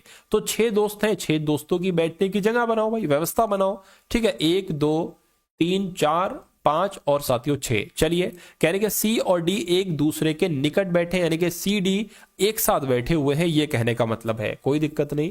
अब उसके बाद कह रहे कि B और FB एक दूसरे के निकट बैठे हैं। ठीक है, B और FB एक दूसरे के निकट बैठे हुए हैं। कहने के E ठीक B के सामने बैठा है। तो मान लीजिए अगर हम साथियों, ठीक है, E ठीक B के सामने बैठा, B को अगर हम यहां पर बैठा ले तो जाहिर सी बात है E यहां पर बैठेगा। आप कुछ भी करा लो, जरूरी नहीं आप B को यहां पर बैठा दो, E को यहां पर बैठा दो, आप कुछ भी कर सकते हो, कुछ भी बैठा सकते हो कहीं पर भी। ठीक है ना, B को यहां पर बैठा दो, E को यहां पर बैठा दो, आंसर आपका सेम आएगा, इतनी बात ध्यान रखना है। तो क्या लिखा था, B क्या कहां गया, हाँ ये गया, E ठीक B के सामने बैठा है, तो E जो है ना ये B के सामने बैठा है, इतनी बात क्लियर है। चलिए कोई दिक्कत नहीं। कहने कि F B के बाएं बैठा है F, तो B का बायां इधर ही होगा, यानी कि B के बाएं साथियों F बैठा है, ये बात भी क्लियर है। अब जरा शुरू से आप पढ़ेंगे सवाल को। कहेंगे C और D एक दूसरे के निकट बैठे हैं। C और D, देखिए हम C और D यहां पर तो बैठा नहीं सकते, यहां पर तो एक ही जगह है, यहां पर 2 जगह है। तो मान लीजिए अगर हम साथियों C को यहां पर और D को यहां पर बैठा दिया, C और D एक दूसरे के निकट है, B और FB एक दूसरे के निकट है, B और FB एक दूसरे के निकट है। ठीक है, कहने कि E ठीक B के सम्मुख बैठा है, E ठीक B के सम्मुख बैठा है। ठीक है, कहने कि B के बाएं बैठा है F, तो B के बाएं बैठा है F, तो कहने कि E और F के बीच में कौन है, यानी कि इसके और इसके बीच में कौन है। अब देखिए 6 लोग थे यहां पर, कौन कौन निपट गया, ठीक है, अच्छा A ही तो बचा है, तो A यहां पर आ जाएगा, जाहिर सी बात है। तो मैं कहूंगा E और F के बीच में कौन होगा, A होगा, तो मैं कहूंगा A आपका यहां पर बिल्कुल करेक्ट आंसर हो जाएगा। ठीक है ना, तो जिनका भी आंसर यहां पर है ऑप्शन नंबर A के साथ, मैं कहूंगा आंसर आपका बिल्कुल करेक्ट हो जाता भाई, बहुत बढ़िया, वेरी गुड क्लास। अगला सवाल है आपकी स्क्रीन पर, इस सवाल को देखिए और फटाफट आप लोग यहां पर मुझे राइट आंसर बता दीजिए कि आपका राइट आंसर यहां पर साथियों किस ऑप्शन के साथ जाएगा। कहा जा रहा है कि दिए गए समीकरण को सही करने के लिए किन 2 संख्याओं, यानी कि किन 2 संख्याओं को आपस में साथियों बदलना होगा। फटाफट आप लोग यहां पर कमेंट करके बताइए। देखिए इस सवाल की अगर बात करें, कहा जा रहा है कि अगर हम 8 की जगह पर 14 और 14 की जगह पर 8 लिख दें और फिर इस पूरी इक्वेशन को सॉल्व करें, तो क्या हमें 53 मिलेगा, या हम साथियों इसको सॉल्व करें या इसको सॉल्व करें या इसको सॉल्व करें। आपको इतना सा काम बताना है। तो मैं कहूंगा साथियों हम लोग ट्राई कर लेते हैं साथियों, अगर नीचे से हम लोग कोशिश करें तो ये 5 हो गया, एक सेकेंड, 5 और 3 को बदलना, यानी कि 5 की जगह पर 3 लिख दिया और गुणा आ गया, 40 का 40 लिख देंगे, ये मेरे ख्याल से भाग होगा। ठीक है, तो यहां पर साथियों भाग आ जाएगा और यहां पर 8 आ जाएगा। यहां पर साथियों क्या हो जाएगा, 5 की जगह पर 3। ठीक है, और ठीक है, तो यहां पर साथियों क्या आ जाएगा, 8 + 5 आ जाएगा, -14 आ जाएगा। इसको कैलकुलेट करो, क्या 53 अगर आ गया तो यही हमारा आंसर हो जाएगा। 8 पंजे 40 हो गया, 5 3 आपका 15 हो गया। ठीक है, ये आपका 20 में से 14 जा रहा है, ये तो 6 बच रहा है, ये तो नहीं हो पाएगा, ये तो नहीं हो पाएगा। अब ये नहीं हो पाएगा तो साथियों इसको छोड़ दो। अब हम क्या एक काम करेंगे, अब हम इस वाले को माने, यानी कि 5 की जगह पर 8 और 8 की जगह पर 5 रखेंगे, तो ये 5 है तो यहां पर 8 आ जाएगा, गुणा 40 आ जाएगा। ठीक है, भाग है आपका 8 की जगह पर 5 आ जाएगा, प्लस आपका 3 आ जाएगा, -14 आएगा। बराबर क्या आना चाहिए, 53 हमें बनाना है। देखिए 5 8 40 आ जाएगा, इसकी जगह पे गुणा 8 आ जाएगा, +3 -14 आ जाएगा। 8 8 64 आ जाएगा, +3 -14। 64 और 3 कितना हो जाएगा साथियों, 67 हो जाएगा। 67 में से अगर हम 14 घटा दें तो कितना बचेगा साथियों, मैं कहूंगा 53 बचेगा, यानी कि 53 बराबर 53 यहां पर आ चुका है। तो मैं कहूंगा हमारा आंसर जो जाएगा वो किस ऑप्शन के साथ जाएगा साथियों, वो ऑप्शन नंबर सी के साथ जाएगा। और जिनका आंसर यहां पर ऑप्शन नंबर सी है, आंसर आपका बिल्कुल करेक्ट हो जाता है भाई, बहुत बढ़िया, वेरी गुड क्लास। चलिए साथियों, तो उसके बाद देखते हैं नेक्स्ट नंबर का सवाल है आपकी स्क्रीन पर। इस सवाल को देखिए और सवाल बहुत दमदार है। मैं कहूंगा ऐसा कॉन्सेप्ट मैं लेकर आया हूं जो कॉन्सेप्ट रीजनिंग का एक महा कॉन्सेप्ट है, जहां से बहुत सारी चीजें आपके साथियों क्लियर हो जाएंगी। ठीक है ना, तो इस सवाल को बहुत अच्छे तरीके से आप लोग देखिएगा और अपनी मैथ अगर बात करते हैं अपनी रीजनिंग को यहां पर साथियों मजबूत करने की कोशिश करिएगा, और आप लोग मुझसे पहले साथियों इसका राइट आंसर बताने की भी कोशिश करिएगा। चलिए भाई, तो कहा गया है, क्या कहा गया है कि 6 दोस्त हैं। ठीक है, 6 दोस्त हैं, रवि है, काव्या है, महिमा है, गीता, मोहन, नेहा है। यानी कि एक सीधी पंक्ति में उत्तर की ओर अभिमुख होकर बैठे हैं, यानी कि एक पंक्ति होगी, इसमें 6 लोग बैठे हैं, 1 2 3 4 5 और 6। कहा क्या जा रहा है, कह रहे कि काव्या किसी भी अंतिम छोर पर नहीं बैठी है, यानी कि काव्या ना तो यहां पर बैठेगी ना तो यहां पर बैठेगी। ठीक है, कह रहे कि काव्या किसी अंतिम छोर पर नहीं बैठी है। नेहा ठीक रवि और मोहन के बीच में बैठी है, नेहा की बात चल रही है, नेहा जो है ना, ठीक है, रवि मोहन के बीच में बैठी है। मोहन ठीक गीता के बाईं ओर बैठा है, पड़ोस में बैठा है। और कहने के रवि और काव्या के बीच में 3 दोस्त बैठे हैं, काव्या ठीक महिमा के दाईं ओर पड़ोस में बैठी है। तो अगर हम साथियों यहां पर एक काम ये करें कि काव्या ठीक महिमा के दाईं ओर पड़ोस में बैठी है, अब हम साथियों महिमा को अगर कहीं पर बैठा लें, महिमा को कहां पर बैठा लें, कहीं पर भी बैठा दें। ठीक है ना, क्या कहा गया है, महिमा के दाईं ओर, महिमा के दाईं ओर। ठीक है, तो महिमा को अगर हम साथियों यहां पर बैठा दें, कहीं पर भी आप बैठा दीजिए, यानी कि महिमा के दाईं ओर पड़ोस में काव्या बैठी, यानी कि काव्या साथियों यहां पर बैठेगी। इतनी बात क्लियर है। अब फिर से साथियों कह रहे कि बाएं छोर पर 5वें स्थान पर कौन बैठा है, बैठी है। अब फिर से एक बार पढ़ो इसको, क्या कहा जा रहा है कि नेहा ठीक रवि और मोहन के बीच में बैठी है। नेहा जो है ना रवि मोहन के बीच में बैठी है। ठीक है, मोहन जो है ना, मोहन ठीक गीता के दाईं ओर बैठा है, मोहन ठीक गीता के दाईं ओर बैठा है। रवि और काव्या के बीच 3 दोस्त बैठे हैं, रवि और काव्या। अब देखिए यहां पर अगर बात करें, काव्या ये हो गई, काव्या और रवि के बीच 3 लोग बैठे हैं। मैं कहूंगा 1 लोग, 2 लोग, 3 लोग, या एक काम करो, एक इधर बढ़ा लो और इधर का ये गायब कर दो। ठीक है ना, तो काव्या और रवि के बीच 3 लोग बैठे, ऐसा इसमें कहा गया है। तो काव्या और रवि के बीच 3 लोग हमने बैठा दिए। इतनी बात क्लियर हो गई, रवि और काव्या के बीच 3 लोग बैठे हैं। काव्या ठीक महिमा के दाईं ओर बैठी, काव्या ठीक महिमा के दाईं ओर बैठी। फिर से एक बार पढ़िए, यानी कि नेहा ठीक रवि और मोहन के बीच में बैठी है। नेहा जो है ना रवि और मोहन के बीच में कौन बैठा है, नेहा बैठी है। अब बचा कौन सा, तो एक बचा महिमा हो गई, काव्या हो गई। ठीक है, मोहन, नेहा, रवि हो गए, कौन बची, गीता बची। गीता यहां पर आ जाएंगी। सवाल में पूछा गया है कि बाएं छोर से यानी कि इस तरफ से 5वें स्थान पर कौन है, तो 1 2 3 4 5, 5वें स्थान पर कौन है, नेहा है। तो मैं कहूंगा नेहा आपका बिल्कुल करेक्ट आंसर हो जाएगा। तो कुल मिला के साथियों जिनका भी आंसर यहां पर ऑप्शन नंबर बी के साथ है, मैं कहूंगा आंसर आपका यहां पर बिल्कुल करेक्ट है। अब उसके बाद देखिए अगला सवाल है साथियों आपके स्क्रीन पर, इस सवाल को देखिए और सवाल का जवाब साथियों मुझे बताने की कोशिश करिए। कहा जा रहा है कि एक विशिष्ट कूट भाषा में REMAIN को इतना इतना इतना इतना इतना लिखा जाता है, और इस भाषा में MACHIN को क्या लिखा जाएगा, फटाफट आप लोग बताइए।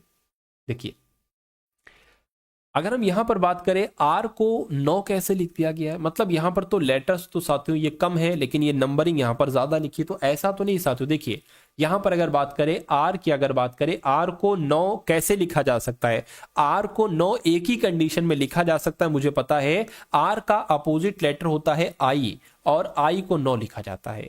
ई की अगर बात करें, मैंने आपको बताया था LOVE, यानी कि एल का अपोजिट ओ का अपोजिट एल, और वी का अपोजिट ई, और ई का अपोजिट वी, यानी कि ई लिखा है ना तो ई का अपोजिट वी हो जाएगा। वी जो होता है ना, वी साथियों 22 पर होता है और यहां पर 22 ही लिखा हुआ है। तो मैं कहूंगा मुझे सब कुछ समझ में आ चुका है। एन का अपोजिट होता है एम, और एम जो होता है ना वो 13 पर होता है, ये लिखा हुआ है, ठीक है ना। तो मैं कहूंगा एम का अपोजिट एन हो जाएगा, एन 14 पर होता है, 14 सिर्फ ऑप्शन नंबर सी में है। तो आपको इसको टिक करना है एग्जाम में और आगे बढ़ जाना है, आपको पूरा चेक नहीं करना है। इसको देखिए, ई का अपोजिट क्या हो जाएगा, वी, वी साथियों 22 पर होता है। एन का अपोजिट एम, एम होता है, एम होता है 13 पर। समझ गए ना साथियों क्या लॉजिक लगा यहां पर। उसके बाद देखिए नेक्स्ट नंबर का साथियों सवाल है आपकी स्क्रीन पर। इस सवाल को देखिए और फटाफट मुझे बता दीजिए कि आपका राइट आंसर यहां पर क्या होगा। यानी कि उस वेन आरेख का चयन कीजिए जो निम्न वर्गों के मध्य के संबंध का सर्वश्रेष्ठ निरूपण करता है, मनुष्य, नर और जीव, ठीक है ना। फटाफट साथियों बताइए यहां पर राइट आंसर आपका क्या होगा। देखिए यहां पर मनुष्य, नर और जीव की जब हम बात करते हैं तो मनुष्य भी जीव है, नर भी जीव है। तो मान लीजिए ये आपका क्या हो गया, ये जीव हो गया, और जीव के लिए यहां पर ए का इस्तेमाल किया गया है, ठीक है। हम मान सकते हैं साथियों कुछ मनुष्य, ठीक है ना, कुछ मनुष्य नर भी होते हैं और कुछ मनुष्य मादाएं भी होती हैं। तो मान लीजिए ये आपका क्या हो गया, ये मनुष्य हो गया, ठीक है ना, और ये क्या हो गया साथियों, ये आपके एक तरीके से नर हो गए, ठीक है, नर हो गए। नर के लिए क्या लिखा गया है, एक सेकेंड, अच्छा, तो मैं कहूंगा कुछ मनुष्य नर हो जाएंगे और एक तरीके से कुछ, क्योंकि सभी एक तरीके से मनुष्य में 2 चीजें आती, नर भी आती, मादा भी आती हैं, तो कुछ इस प्रकार का साथियों बनेगा, ठीक है ना। मनुष्य के लिए एच हम लिख लेंगे, मनुष्य के लिए एच लिख लेंगे, और नर के लिए साथियों एम लिख लेंगे। तो मैं कहूंगा ऐसा आरेख है, यहां पर है नहीं, यहां पर है नहीं, यहां पर है नहीं साथियों, सिर्फ और सिर्फ ऑप्शन नंबर बी में है। तो जिनका आंसर यहां पर ऑप्शन नंबर बी है, बिल्कुल करेक्ट। और मैं देख पा रहा हूं विक्रम का, सुषमा का, आदित्य, सूरज, श्रवण, रूपाली, नितिन, ऋतिक, प्रणव, लेट्स लाफ, रूपाली, शाजवान, शाजनाज नाज हैं, ठीक है, वीरेंद्र, पूजा, मनदीप, अनिल, नीतू, अंजना, राजत, सभी का आंसर यहां पर सही है। अब उसके बाद देखेंगे अगले नंबर का सवाल है साथियों कथन और निष्कर्ष का। फटाफट इसका भी आंसर आप लोग बताइए।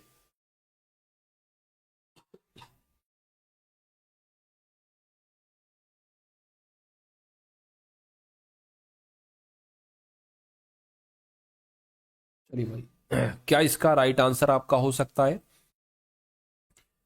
देखिए। और साथियों यहां पर मुझे बताने की कोशिश कीजिए, कथन और निष्कर्ष वाले सवाल आपके एग्जाम के लिए बहुत इंपॉर्टेंट होते हैं, ठीक है ना। तो सभी कॉन्सेप्ट साथियों आप लोग यहां पर समझ जाएंगे कि कैसे यहां पर साथियों आपका क्या सवाल का जवाब हो सकता है। अगर मैं यहां पर आपको साथियों समझाऊं, थोड़ा सा इसको समझाने की अगर मैं कोशिश करूं, क्या क्या यहां पर कहा जा रहा है, यहां पर कहा जा रहा है कि सभी पतंगे वायुयान है। तो मान लीजिए साथियों ये क्या हो गई, ये पतंगे हो गई, ये पतंगे हो गई, कह के सभी पतंगे वायुयान है, तो सभी पतंगे हमने यहां पर वायुयान कर दी, ठीक है। कहने के सभी वायुयान कागज हैं, तो सभी वायुयान जो हो गए, सभी वायुयान क्या हो गए, सभी वायुयान कागज हो गए। अब निष्कर्ष को पढ़िए, क्या क्या कहा जा रहा है साथियों, सभी पतंगे कागज हैं, सभी पतंगे कागज है, ये बात बिल्कुल सही हो जाएगी, सभी पतंगे कागज हैं, क्योंकि कागज के अंदर पतंगे हैं, ये आपका सही हो जाएगा।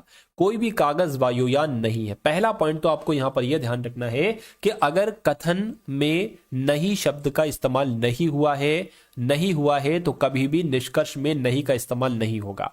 यानी कि अगर कथन पॉजिटिव है तो निष्कर्ष भी पॉजिटिव होना चाहिए, लेकिन यहां पर निष्कर्ष नेगेटिव आ गया तो मैं कहूंगा ये वाला सरासर गलत हो जाएगा। यानी कि मैं कह सकता हूं कि केवल निष्कर्ष एक अनुसरण करता है, ऐसा कहां पर लिखा हुआ है, ऐसा आपका ऑप्शन नंबर डी में लिखा हुआ है, तो ये आपका राइट आंसर हो जाएगा। चलिए भाई, अब उसके बाद देख लीजिए अगले नंबर का साथियों सवाल है। चलिए इस सवाल की अगर साथियों यहां पर हम लोग बात करते हैं कैसे क्या होगा, कह रहे कि एक निश्चित कूट भाषा में BOOK को CRTR लिखा जाता है, ठीक है।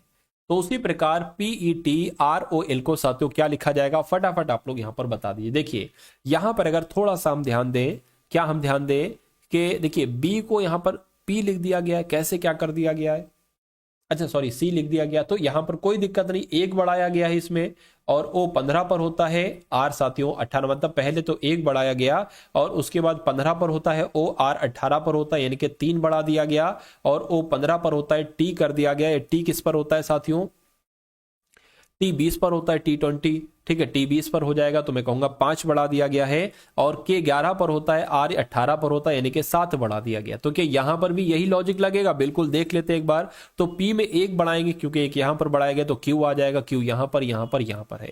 ई में अब 3 बढ़ाएंगे, ई 5 पर होता है, एच आना चाहिए, यानी कि यह आंसर नहीं हो सकता, अब या तो ये होगा या तो ये होगा। टी में साथियों 5 बढ़ाना है, T20 यानी कि टी 20 पर होता है, तो 25 पर क्या होता है, वाई होता है, वाई सिर्फ और सिर्फ यहां पर लिखा हुआ है, तो ये आपका बिल्कुल करेक्ट आंसर हो जाता है, ठीक है ना। अब यहां पर ज्यादा है, तो फिर आप अगर 7 से ज्यादा जरूरत पड़ेगी तो फिर आप साथियों 9 बढ़ा लेंगे, फिर आप 11 बढ़ा लेंगे। चलिए, तो जिनका आंसर यहां पर है ऑप्शन नंबर ए के साथ, मैं कहूंगा आंसर आपका बिल्कुल करेक्ट हो जाता है। चलिए, अगला सवाल है आपकी स्क्रीन पर, इस सवाल को देखिए और फटाफट मुझे आंसर आप लोग बतलाने की कोशिश करिए। कहने के सही विकल्प चुनिए जो दिए गए शब्दों को उसी क्रम में व्यवस्थित करता है जैसा कि वो अंग्रेजी शब्दकोश में होते हैं। तो आपको सिंपल सी बात यह है कि आपको इतना बताना है कि इसमें सबसे पहले क्या आता है। देखिए, जीओ जीओ जीओ सभी में लिखा हुआ है, जीओ एफ से पहले जीओ बी आता है, जीओ बी से पहले जीओ ए आता है। अच्छा, यहां पर भी जीओ ए है, तो जीओ ए टी लिखा हुआ है, जीओ ए टी लिखा हुआ है, एल लिखा हुआ है, आई लिखा हुआ है, तो मैं कहूंगा साथियों एल 12 पर आता है, आई 9 पर आता है, तो सबसे पहले ये आ जाएगा, उसके बाद ये 3 वाला आ जाएगा, ठीक है। उसके बाद साथियों जीओ ई बाद में आता है, जीओ बी पहले आता है, तो साथियों 2 पहले आ जाएगा, ये वाला भी हो गया। अब जीओ एफ एफ बाद में आता है, ई पहले आता है, तो मैं कहूंगा साथियों 5 आ जाएगा, फिर आपका 1 आ जाएगा। यानी कि 432 51 कहां पर लिखा हुआ है, 432 51 ऑप्शन नंबर ए में लिखा हुआ है। तो जिनका आंसर यहां पर है ऑप्शन नंबर ए के साथ, आंसर आपका बिल्कुल करेक्ट है। उसके बाद देखिए साथियों, नेक्स्ट नंबर का सवाल है आपकी स्क्रीन पर, इस सवाल को फटाफट देखिए और फटाफट साथियों आंसर आप लोग यहां पर मुझे बतलाने की कोशिश कर दीजिए। चलिए साथियों, समय से आप लोग रोजाना आ जाया करो, कितने बजे, रोज रात्रि 8 बजे साथियों आपको आना है, अपने 50 से 55 मिनट आपको साथियों देना है इस क्लास में, रोज रात्रि 8 बजे, ठीक है ना। चलिए, तो अगर बात करते हैं साथियों यहाँ पर, और जो पीडीएफ का जो मैंने जिक्र किया था, सिर्फ और सिर्फ 70 रुपए में आपको तीनों पीडीएफ साथियों दी जा रही है।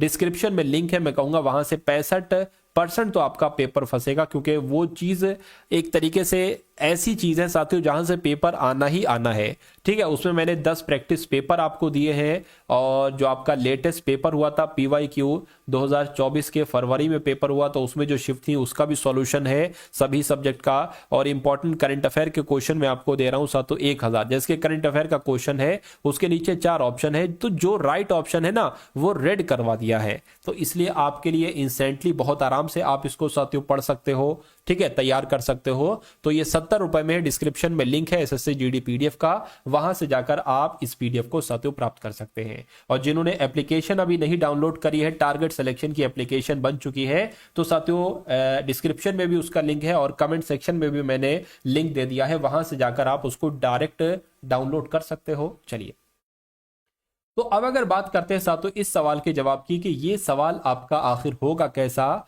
क्या आखिर इसमें साथियों लॉजिक लगा है, ये हम लोग यहां पर देखने की एक बार कोशिश कर लेते। चलिए भाई, तो कहा जा रहा है LECTURE को MGFXZXL लिखा जाता है, तो TEACHER को UGDGMKY लिखा जाता है, तो आपको बताना STUDENT को क्या लिखा जा सकता है, फटाफट आप लोग यहां पर बता दीजिए। चलिए, मैं कहूंगा L 12 पर होता है, M 13 पर होता है, यानी कि 1 बढ़ाया गया है, E 5 पर होता है, G 7 पर होता है, यानी कि 2 बढ़ाया गया है, C 3 पर होता है, ठीक है, और F 6 पर होता है, यानी कि 3 बढ़ाया गया, 2 बढ़ाया गया, 3 बढ़ाया गया, T 20 पर होता है साथियों, और आपका X 24 पर होता है, यानी कि 4 बढ़ाया गया है। तो क्या ऐसे 1 2 3 4 5 6 ऐसे करके गिनती चल रही है, मैं कहूंगा बिल्कुल लग तो यही रहा है साथियों, ऐसे ही गिनती चल रही। अच्छा, यहां पर भी क्या वही है, देखिए T 20 पर होता है, U 21 पर होता है, 1 बड़ा, E 5 पर होता है, G 7 पर होता है, 2 बड़ा, A से D हुआ 3 बड़ा, C से G हुआ 4 बड़ा, ऐसा ही साथियों लग रहा है। तो पहले अगर इसमें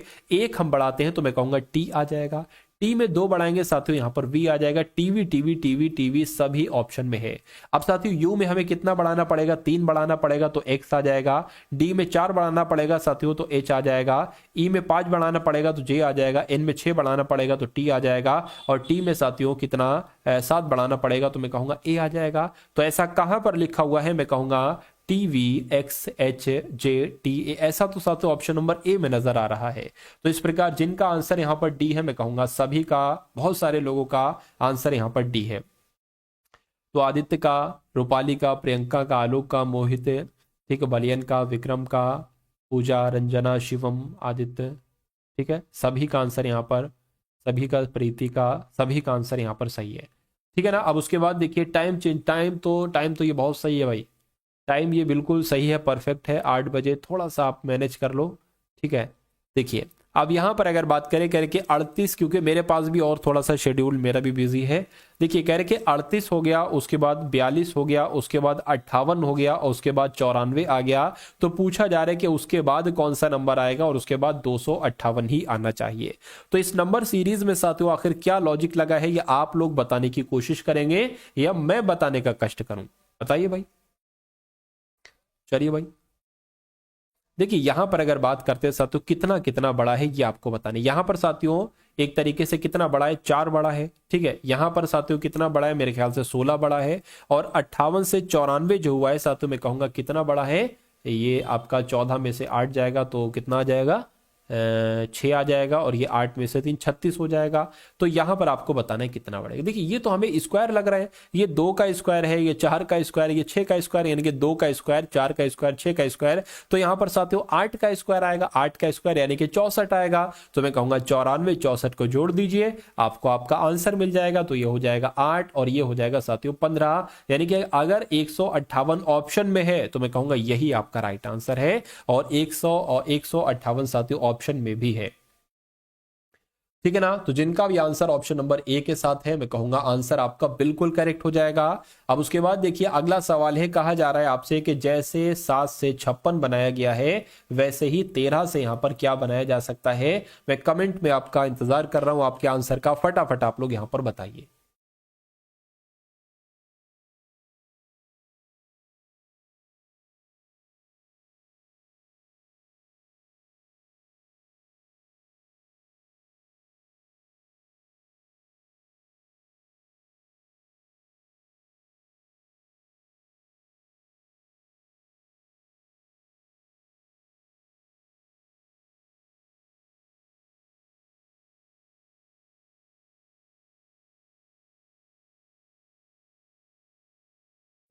क्या आंसर हो सकता है, फटाफट बताइए।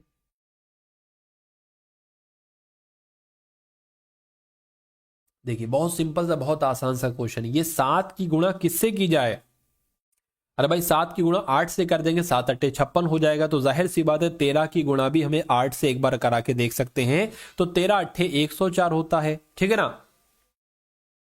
तो 104 साथियों कहां पर लिखा हुआ, ऑप्शन नंबर ए में लिखा हुआ है। तो मैं देख पा रहा हूं सभी का आंसर यहां पर साथियों बिल्कुल करेक्ट जा रहा है। रूपाली का, श्रवण का, आर्यन का, राकेश का, ठीक है, अभय एफ का, रितिका का, जी देसाई का, अनिल का, प्रियंका का, सभी का, आलोक का, सभी का आंसर, ठीक है, लक्ष्य का, ब्रजेश, सभी का आंसर यहाँ पर बिल्कुल करेक्ट है भाई, बहुत बढ़िया, वेरी गुड क्लास। चलिए साथियों अब उसके बाद देख लेते हैं नेक्स्ट नंबर का सवाल है। इस सवाल को साथियों देखिए और मुझे बताइए कि आपका यहां पर जो राइट आंसर है वो किस ऑप्शन के साथ जाएगा, आपका बिल्कुल करेक्ट वाला आंसर। कहने कि एक निश्चित कोड भाषा में हिडन को क्या लिखा जाता है, IJECDM लिखा जाता है। तो उसी प्रकार आपको बताने कि FELLOW को साथियों क्या लिखा जा सकता है, फटाफट आप लोग एक बार कमेंट करके मुझे बता दीजिए। चलिए भाई फटाफट साथियों राइट आंसर आपका क्या हो सकता है, आप लोग यहां पर मुझे बता दीजिए।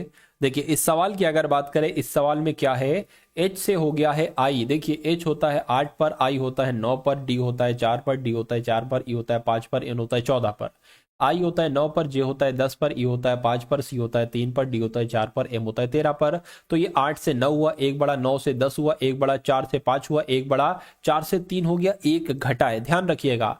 एक बढ़ाया, एक बढ़ाया, एक बढ़ाया, और फिर साथियों एक एकदम से घटा दिया। ठीक है, अच्छा, यहां पर अगर हम यही चीज फॉलो करें, एक बड़ा यानी कि एफ के बाद क्या हो जाएगा साथियों, एफ के बाद जी हो जाएगा, एफ के बाद जी हो जाएगा, और उसके बाद साथियों ई है, ई के बाद साथियों क्या हो जाएगा, एफ हो जाएगा। तो जी एफ कहां पर लिखा है, यहां पर लिखा और यहां पर लिखा हुआ है। एल की बात करें, एल के बाद एम होता है, एम यहां पर है, यहां पर है। अब यहां पर एकदम घटा देंगे, एल से अगर साथियों एक घटाएंगे तो के आएगा, के यहां पर है, यहां पर नहीं है। तो मैं कहूंगा ये हमारा यानी कि ऑप्शन नंबर ए हमारा बिल्कुल करेक्ट आंसर हो जाता है। उसके बाद देखिए नेक्स्ट नंबर का सवाल है आपके स्क्रीन पर, कहा जा रहा है आपसे कि यदि सफेद को काला कहा जाए, काले को भूरा कहा जाए, भूरे को लाल कहा जाए, लाल को हरा कहा जाए, हरे को नीला कहा जाए और नीले को पीला कहा जाए, तो स्टॉप सिग्नल लाइट का रंग क्या होगा। स्टॉप सिग्नल लाइट का रंग साथियों क्या होता है, लाल होता है। तो यहां पर लाल को क्या कहा गया है, इतना काम बताइए। लाल को यहां पर हरा कहा गया है, तो मैं कहूंगा लाल को हरा कहा गया है, तो हरा आपका आंसर होगा। और हरा कौन से ऑप्शन में है, तो ऑप्शन नंबर डी वाले में है। तो इस प्रकार जिनका आंसर यहां पर ऑप्शन नंबर डी के साथ है, बिल्कुल करेक्ट है। उसके बाद देखिए नेक्स्ट नंबर का सवाल है साथियों आपकी स्क्रीन पर, कह रहे हैं कि जिस प्रकार क्या साथियों, जिस प्रकार प्रिंटर का संबंध हार्डवेयर से है, उसी प्रकार वेब ब्राउजर का संबंध किससे होगा, एक बार आप लोग यहां पर बता देंगे। तो अगर बात करते हैं जैसे कि प्रिंटर एक हार्डवेयर है, या आपको भी पता है प्रिंटर एक हार्डवेयर है, तो वेब ब्राउजर क्या है, वेब ब्राउजर एक सॉफ्टवेयर है, ठीक है ना। क्या है साथियों, सॉफ्टवेयर है। तो सॉफ्टवेयर कहां पर है, मैं कहूंगा ऑप्शन नंबर डी में है। तो इस प्रकार आपका right answer option number D हो जाता है। चलिए भाई, उसके बाद देख लीजिए अगला सवाल है आपके स्क्रीन पर। इस सवाल को देखिए, 20 सवाल आपके लिए साथियों बहुत होते हैं रीजनिंग के। मैं कहूंगा हर एक चैप्टर को कवर अप किया गया है, कुछ कुछ चैप्टर्स के दो दो क्वेश्चन भी साथियों यहां पर लिए गए, ठीक है ना। चलिए, तो जो अभी साथियों बच्चे यहां पर नए आए हों, मैं फिर से बता दूं कि टारगेट सिलेक्शन एप्लीकेशन का लिंक कमेंट में है, और कमेंट में भी पिन किया गया है, और डिस्क्रिप्शन में भी है। वहां से जाकर आप एप्लीकेशन को साथियों डाउनलोड कर लीजिए, आपको बहुत फायदा मिलेगा। निःशुल्क है, निःशुल्क है अभी तक। तो देखिए कथन आपके सामने है और निष्कर्ष आपके सामने है, ठीक है ना। कहने के सभी फूल ट्यूलिप है। क्या कहा गया साथियों, सभी फूल यहां पर ट्यूलिप बताए गए हैं। तो साथियों सभी फूल, मान लीजिए फूल ये हो गए, और कहने के सभी फूल ट्यूलिप हैं, तो सभी फूल ट्यूलिप हैं। ये हमने इतनी बात अभी तक लिख ली, ठीक है ना। उसके बाद कहने के कोई ट्यूलिप सफेद नहीं, यानी कि जो ट्यूलिप है ना, ट्यूलिप, ये कोई ट्यूलिप सफेद नहीं है। हमने यहां पर साथियों कट का निशान लगा लिया। अब निष्कर्ष आपको पढ़ना है और बताना है कौन सा निष्कर्ष सही है। कह रहे कि सभी ट्यूलिप फूल हैं, तो सभी ट्यूलिप फूल हैं, ठीक है। कुछ ट्यूलिप सफेद हैं, कुछ, सभी ट्यूलिप फूल हैं, कुछ ट्यूलिप सफेद हैं। देखिए सभी ट्यूलिप फूल कहां पर है, हाँ अगर ये कहा जाता कुछ ट्यूलिप फूल हैं तो सही हो जाता, लेकिन सभी ट्यूलिप फूल है, यह गलत हो जाएगा। कुछ ट्यूलिप सफेद है, ये तो बिल्कुल नहीं होगा भाई। कहा गया है कि कोई ट्यूलिप सफेद नहीं है, तो कुछ ट्यूलिप सफेद कैसे हो सकते हैं, ये भी गलत हो जाएगा। यानी कि ना तो निष्कर्ष 1 और ना ही निष्कर्ष 2 सही है, और ऐसा कहां पर लिखा हुआ है, ऑप्शन नंबर डी में लिखा हुआ है। उसके बाद देखिए नेक्स्ट नंबर का सवाल है। तो अब आपके साथ तो यहां पर मैथ के क्वेश्चन शुरू हो चुके हैं। कौन से क्वेश्चन साथियों, मैथ के क्वेश्चंस यहां पर आपके शुरू हो चुके हैं। तो इन सभी सवालों को आप लोग देखिएगा और बताइएगा कि आपके क्या राइट आंसर हो सकता है, कितना स्कोर आपका यहां पर बना है। चलिए भाई देखते हैं इस सवाल को। कहा जा रहा है कि ए किसी कार्य को 10 दिन में करता है, तो ए किसी कार्य को 10 दिन में करता है, बी उसी कार्य को 15 दिन में करता है, बी उसी काम को 15 दिन में करता है, ठीक है। कहने कि यदि वे 5 दिन तक एक साथ मिलकर कार्य करते हैं तो कार्य का कितना भाग शेष बचेगा। ऐसा सवाल आ जाए या यही सवाल आ जाए तो साथियों आपका आंसर यहां पर आप कैसे दे पाओगे, इतनी सी बात आपको बताने। देखिए एक ऐसा नंबर ले लेंगे, या 10 और 15 का एलसीएम यहां पर आ जाएगा, मैं कहूंगा 30 हो जाएगा। एक ऐसा नंबर जो कि इससे भी कट जाए, 10 से भी, जो कि 15 से भी कट जाए, 10 तिया 30 हो जाएगा, 15 दूना 30 हो जाएगा। इतनी बात क्लियर है, कहिए बिल्कुल क्लियर है। कहने का मतलब यह है कि ए एक दिन में 3 काम करता है, बी एक दिन में 2 काम करता है। अगर दोनों का एक दिन का काम कितना हो जाएगा, 3 + 2 5 हो जाएगा। कहा गया है कि यदि वे 5 दिन तक एक साथ काम करते हैं, दोनों लोग डेली 5 काम कर रहे हैं और 5 दिन तक अगर काम करते हैं तो 25 काम साथियों कर लेते हैं। अच्छा ये नंबर पता क्या होता है, ये नंबर ये होता है टोटल काम। ये क्या होता है साथियों, ये होता है टोटल काम। तो अगर टोटल काम 30 है, कितना है टोटल काम, अगर टोटल काम साथियों 30 है, जिसमें से 25 काम हो चुका है, तो 5 काम ही तो बचा है। तो कहा जा रहा है कि कार्य का कितना भाग शेष है, 5 काम शेष है। टोटल काम है 30, मैं कहूंगा इसको कट करेंगे 1/6 आएगा, यानी कि कितना भाग शेष है कार्य का, 1/6 शेष है कार्य का। तो मैं कहूंगा 1/6 कहां पर लिखा हुआ है, ऑप्शन नंबर ए में लिखा हुआ है। तो जिनका आंसर यहां पर ऑप्शन नंबर ए के साथ है बिल्कुल करेक्ट है। ये साथियों सभी के सभी एकदम टॉप लेवल के क्वेश्चंस हैं, यानी कि वही क्वेश्चंस मैंने यहां पर लिए हैं जो एग्जाम में आपको देखने को मिलेंगे बहुत शानदार तरीके से। तो इन सभी सवालों को साथियों बहुत अच्छे तरीके से और पूरा एक तरीके से पूरा ध्यान हाजिर और नाजिर रखते हुए इन सभी सवालों को आपको देखना है, ठीक है ना। चलिए,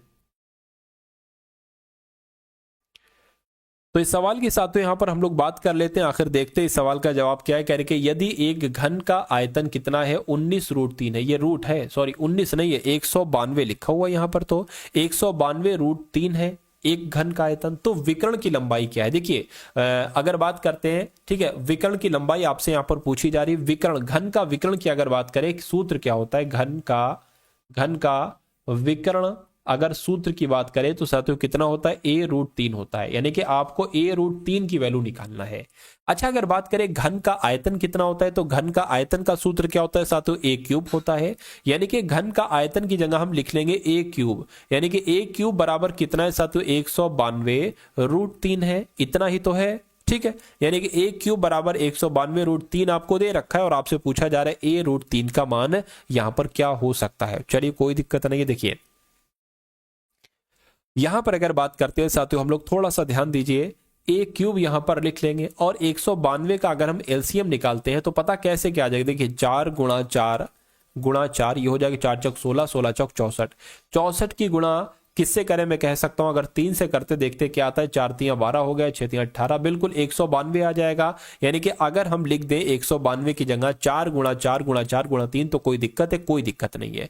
बचा क्या, √3 बचा, √3 हमने लिख लिया, ठीक है ना। इतनी बात क्लियर है, कहीं बिल्कुल क्लियर है। चलिए अब यहां पर साथियों अगर हम लोग यहां पर थोड़ा सा ध्यान से अगर देखें और इसकी बात करें तो मैं कहूंगा साथियों कि a√3 यहां पर हो गया और 4 का क्यूब है ना, यहां पर 4 3 बार लिखा है तो 4 का क्यूब हो गया। और यहां पर अगर बात करें, देखिए पता 3 का मतलब क्या होता है, 3 का हम लिख सकते हैं √3 गुणा 3।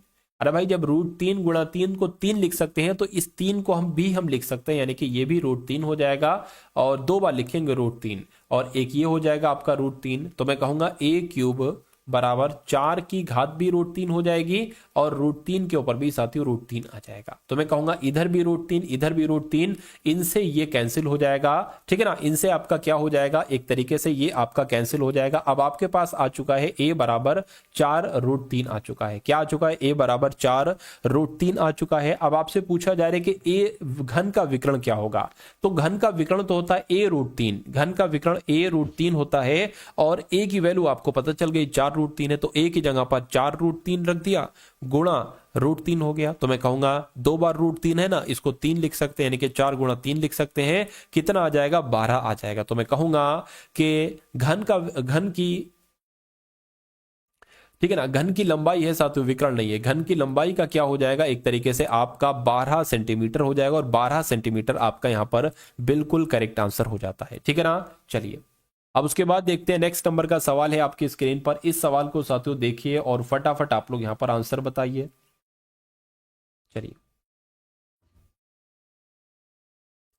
यहां पर अगर बात करें, थोड़ी सी मुझे दिक्कत लग रही है इस सवाल में। देखिए 12 है और फिर 12 है, यहां पर माइनस होना चाहिए, फिर ब्रैकेट में 3 प्लस है, फिर ब्रैकेट में 4 ऑफ है और यहां पर दिक्कत लग रही है। मैं यहां पर साथियों सही तरीके से एक बार लिख देता हूं, 12 है और माइनस है, ब्रैकेट में साथियों 3 है, प्लस है, फिर एक और ब्रैकेट है, उसके बाद साथियों 4 लिखा हुआ है और उसके बाद ऑफ लिखा हुआ है, फिर 2 लिखा है, फिर भाग का निशान है और फिर 8 है, उसके बाद माइनस है और फिर ब्रैकेट है, 8 माइनस 6 है, भाग 3 है, ठीक है ना। तो और ये सारे ब्रैकेट बंद हो जाएंगे।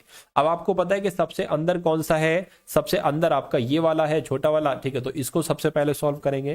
तो यहां पर अगर साथियों हम लोग बात करते हैं, 3 दूना 6, 2 आ गया, 8 में से 2 जाएगा तो मैं कहूंगा 6 बचेगा, इसकी जगह पर क्या आ जाएगा, 6 बच जाएगा, ठीक है ना, 6 बच जाएगा ना, ठीक है। अब अगर हम इसको सॉल्व करें साथियों, ठीक है, 4 दूना 8 हो गया, तो 8/8 -6। अब इसको कैंसिल करेंगे तो मैं कहूंगा यहां पर 1 आ जाएगा, 1 - 6 हो जाएगा, 6 में से 1 जाएगा तो यहां पर माइनस का 5 बच जाएगा, और ये क्या है साथियों, ये आपका 3 यहां पर आ जाएगा।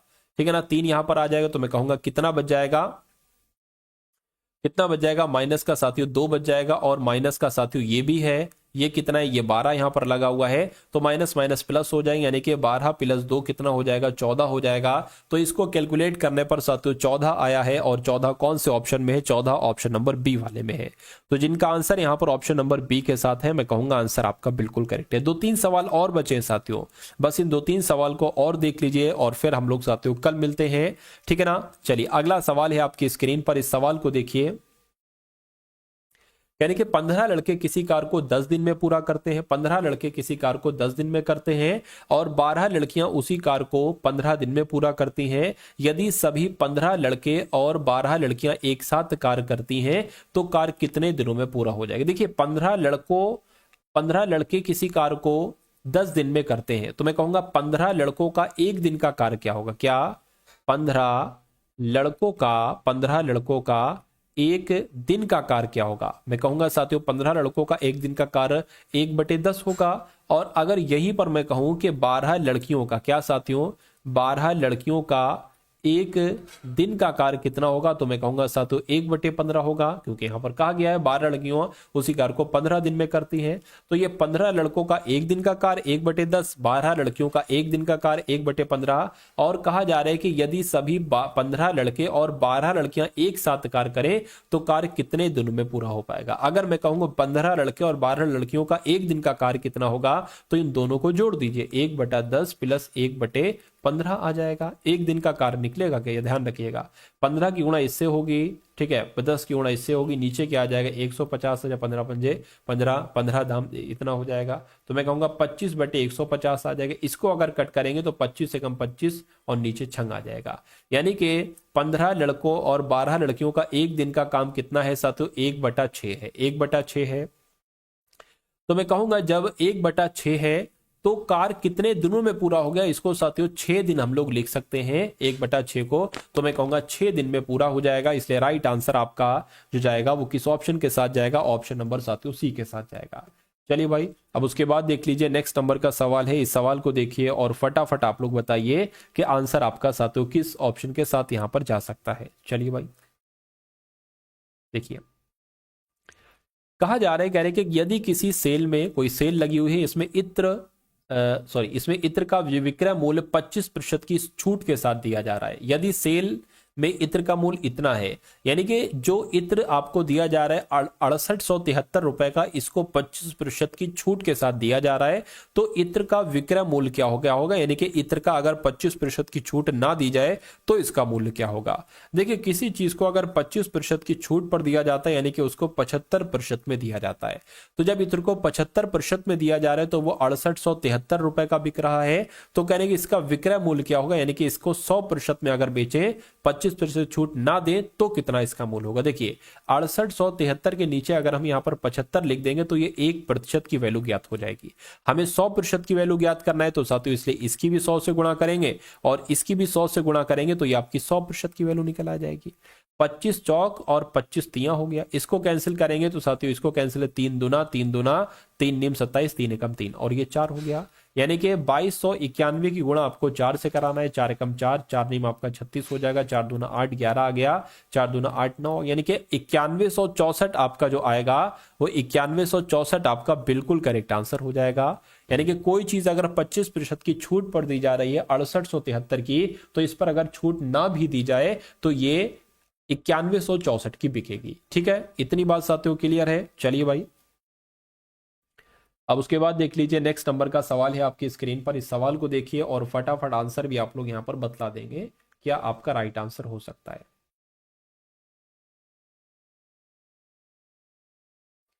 क्या कहा जा रहा है, कह रहे कि अमन अपनी आय का 74% खर्च करता है यदि उसका व्यय 30% हो। व्यय का मतलब है खर्च, व्यय का मतलब क्या है साथियों, यदि उसका व्यय 30% बढ़ जाए, मतलब व्यय को कह लो खर्च कह लो या खर्च को व्यय कह लो, बात एक ही है। ठीक है, अपनी आय का 74% खर्च करता है, अगर व्यय 30% बढ़ जाए यानी कि खर्चा उसका 30% और बढ़ जाए और बचत 25% बढ़ जाए तो उसकी आय में कितने प्रतिशत की वृद्धि होगी। देखिए मान लीजिए उसकी आय है, ये क्या है, ये उसकी आय है।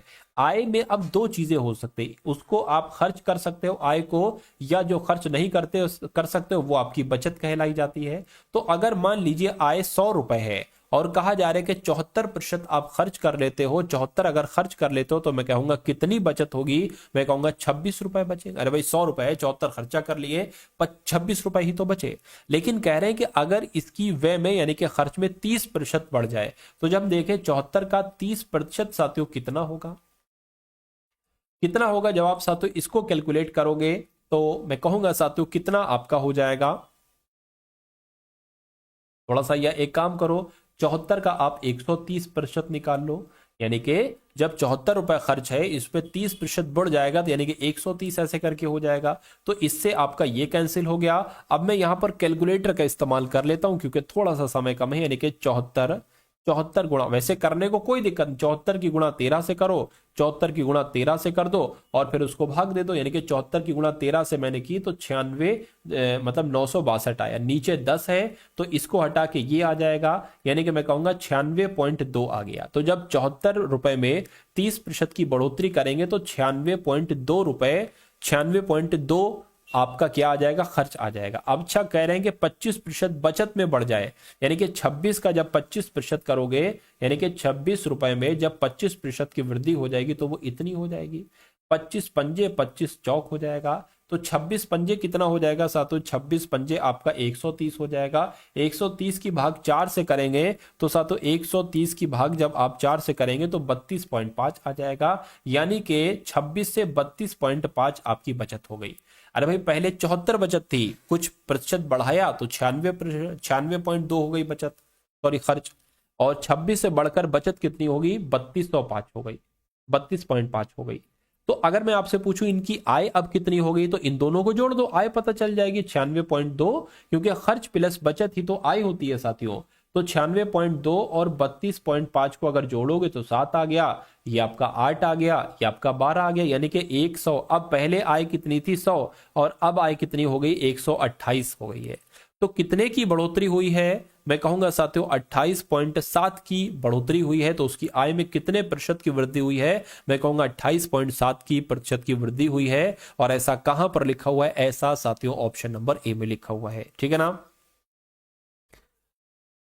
चलिए बिल्कुल आप ऐप को, एप्लीकेशन को डाउनलोड कर लीजिए, उसमें जो चीज़ें आपको फ्री दी जाएंगी वो भी बहुत अच्छी होंगी, ठीक है, वो भी बहुत अच्छी होंगी, ठीक है, बिल्कुल फ्री अभी ऐप है आपके लिए, तो इसको डाउनलोड कर लीजिएगा आप लोग। अब इसके बाद देखिए साथियों, आज की इस वीडियो का अंतिम क्वेश्चन आपकी स्क्रीन पर है, इस सवाल को देखिए साथियों, फिर आपकी छुट्टी हो जाएगी, बेल बज जाएगी छुट्टी की, ठीक है ना। तो इस अंतिम सवाल को आप देखिए और देखिए इसमें क्या कॉन्सेप्ट आखिर लगा है, कैसे ये सवाल साथियों हो सकता है।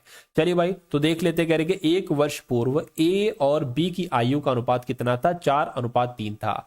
यानी कि साथियों ए की आयु अगर है 4x तो बी की आयु कितनी होगी साथियों, 3x होगी, ठीक है। ये 1 वर्ष पूर्व, अच्छा 1 वर्ष पूर्व ये था, मान लीजिए अगर मैं आपसे कहूं कि 1 वर्ष पहले आपकी उम्र 22 साल थी, तो आप जाहिर सी बात है इसमें एक प्लस कर लोगे और बता दोगे कि वर्तमान समय पर आपकी उम्र 23 वर्ष है।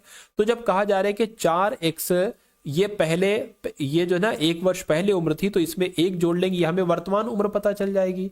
3x में भी पहले एक जोड़ लेंगे, ये हमें वर्तमान उम्र पता चल जाएगी। तो मैं कहूंगा ए और बी की वर्तमान उम्र कितनी है, 4x+1, और बी की है साथियों 3x+1। अच्छा कह रहे अब से 7 वर्ष के पश्चात, यानी कि 7 वर्ष के बाद उनकी आय का अनुपात 9:7 है। तो अगर हम इसमें 7 जोड़ दें, इसमें 7 जोड़ दें, तो इनका अनुपात कितना हो जाएगा, 9:7 हो जाएगा, ये कहा गया है। तो बी की वर्तमान आयु आपसे पूछी जा रही है, यानी कि आपसे पूछा जा रहा है 3x+1 क्या होगा, यही तो बी की वर्तमान आयु है। चलिए तो इसको साथियों आप कैलकुलेट करा लीजिए, 7 चौक 28 हो जाएगा, यानी कि 28x आ जाएगा, ठीक है ना। और ये 7 और 1 कितना आ जाएगा, 1 8 हो जाएगा, 9 8 कितना हो जाएगा, 72 हो जाएंगे, ठीक है ना। एक सेकेंड, 27x हो गया और ये साथियों 72 यहां पर हो गया। अब 28x यहां पर है, बराबर के उधर 27x है, इधर आएगा तो माइनस का हो जाएगा 72 माइनस 56 हो गया, यानी कि x बराबर क्या आ जाएगा, 72 में से 56 घटाइए जरा, तो यहां पर 6 आ जाएगा, यहां पर साथियों 1 आ जाएगा, यानी कि x बराबर 16 आ चुका है आपका। तो आपको साथियों क्या घटाना, क्या करना है, आपको b की वर्तमान उम्र पता करनी है। b की वर्तमान उम्र कितनी थी, 3x प्लस 1, x बराबर 16 है, तो 16 3 48 हो गया, प्लस 1 कितना हो गया साथियों, 49 वर्ष। ये आपकी किसकी उम्र आ जाएगी, मैं कहूंगा ये आपकी बी की उम्र आ जाएगी। ऐसे ही आप ए की उम्र भी बहुत आराम से निकाल सकते हैं। सर ब्रजेश कुमार कह रहे हैं सर मॉर्निंग में क्लास कब होती है। देखिए मॉर्निंग वाली जो आपकी क्लास है वो मैं मॉर्निंग में रिकॉर्ड कर लेता हूं, और वो रिकॉर्ड करके आपकी किसी भी समय जो है वो डल जाती है। वो 11 बजे भी अपलोड हो सकती है, 12 बजे भी हो सकती है, 1-2 बजे भी हो सकती है। आप कभी भी यूट्यूब पर आओ, ठीक है। पहली बात तो आप जो डिस्क्रिप्शन में ग्रुप्स है ना उनको आप डाउनलोड कर लो। जब आप उन ग्रुप्स को डाउनलोड कर लोगे तो उसमें मैं सारी क्लासेस का लिंक डाल देता हूं, ठीक है। तो आप ये काम कर सकते हो, ठीक है। और यहाँ पर जो डाउनलोड टारगेट सिलेक्शन एप्लीकेशन है इसका लिंक आपको दिया गया, इसको आप लोग डाउनलोड कर लो। यहाँ से आपको फ्री कंटेंट मिल जाएगा, ठीक है, फ्री कंटेंट मिल जाएगा, और आपको खुद वो वहां से डाउनलोड हो जाएगा, सब कुछ वहां से हो जाएगा। उसके अलावा साथियों मैंने आपको बतला दिया था, मैंने आपको क्या बताया था साथियों, एसएससी जीडी पीडीएफ के बारे में।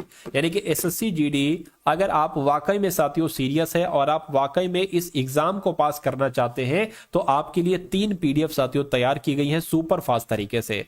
मैं कहूंगा पहली पीडीएफ में आपको क्या दिया जाएगा, एसएससी जीडी 2025 के लिए साथियों 10 प्रैक्टिस पेपर आपको दिए जाएंगे। क्या 10 प्रैक्टिस पेपर आपको दिए जाएंगे। उसके अलावा एसएससी पीवाईक्यू की पीडीएफ भी आपको दी जाएगी। जितनी पेपर हो चुके हैं एसएससी जीडी के उसके आपको साथियों पीडीएफ दी जाएगी पीवाईक्यू की, और करंट अफेयर के जो इंपॉर्टेंट क्वेश्चंस बनते हैं इनको भी साथियों आपको अवेलेबल कराया गया है, ठीक है ना। तो ये आप अगर पढ़ लेते हो तो 60 से 65% पेपर आपका कहीं नहीं गया। तो ये साथियों सिर्फ और सिर्फ 70 रुपए की पीडीएफ आपको दी जा रही है। डिस्क्रिप्शन में लिंक है एसएससी जीडी पीडीएफ का, उस लिंक पर जब आप क्लिक करेंगे तो आप हमारे व्हाट्सएप पर आ जाएंगे। वहां पर आपको साथियों एक क्यूआर कोड दिया जाएगा, उस क्यूआर कोड पर साथियों 45 तो पहले थे, अब इसमें पीडीएफ ऐड की गई, ये वाली पीडीएफ साथियों इसमें ऐड की गई बहुत। और ये वाली पीडीएफ जो है ना बहुत शानदार है। इस पीडीएफ में क्या खासियत है, जैसे कि कोई एक क्वेश्चन आया है उसके नीचे 4 ऑप्शन है, तो इस क्वेश्चन से संबंधित जितने भी नीचे क्वेश्चन बन सकते हैं 4-5 वो सब है साथियों, हिंदी में भी है जीके में भी, इसलिए इस पीडीएफ की खासियत ही अलग है, ठीक है ना। तो मैं कहूंगा इन दोनों पीडीएफ को, तीनों पीडीएफ को लीजिएगा सिर्फ 70 रुपए में, डिस्क्रिप्शन में उसका लिंक है। चलिए तो इस वीडियो को अपने मित्रों के साथ शेयर कीजिएगा। मिलते हैं हम सभी लोग आने वाली वीडियो में। जय हिंद साथियों।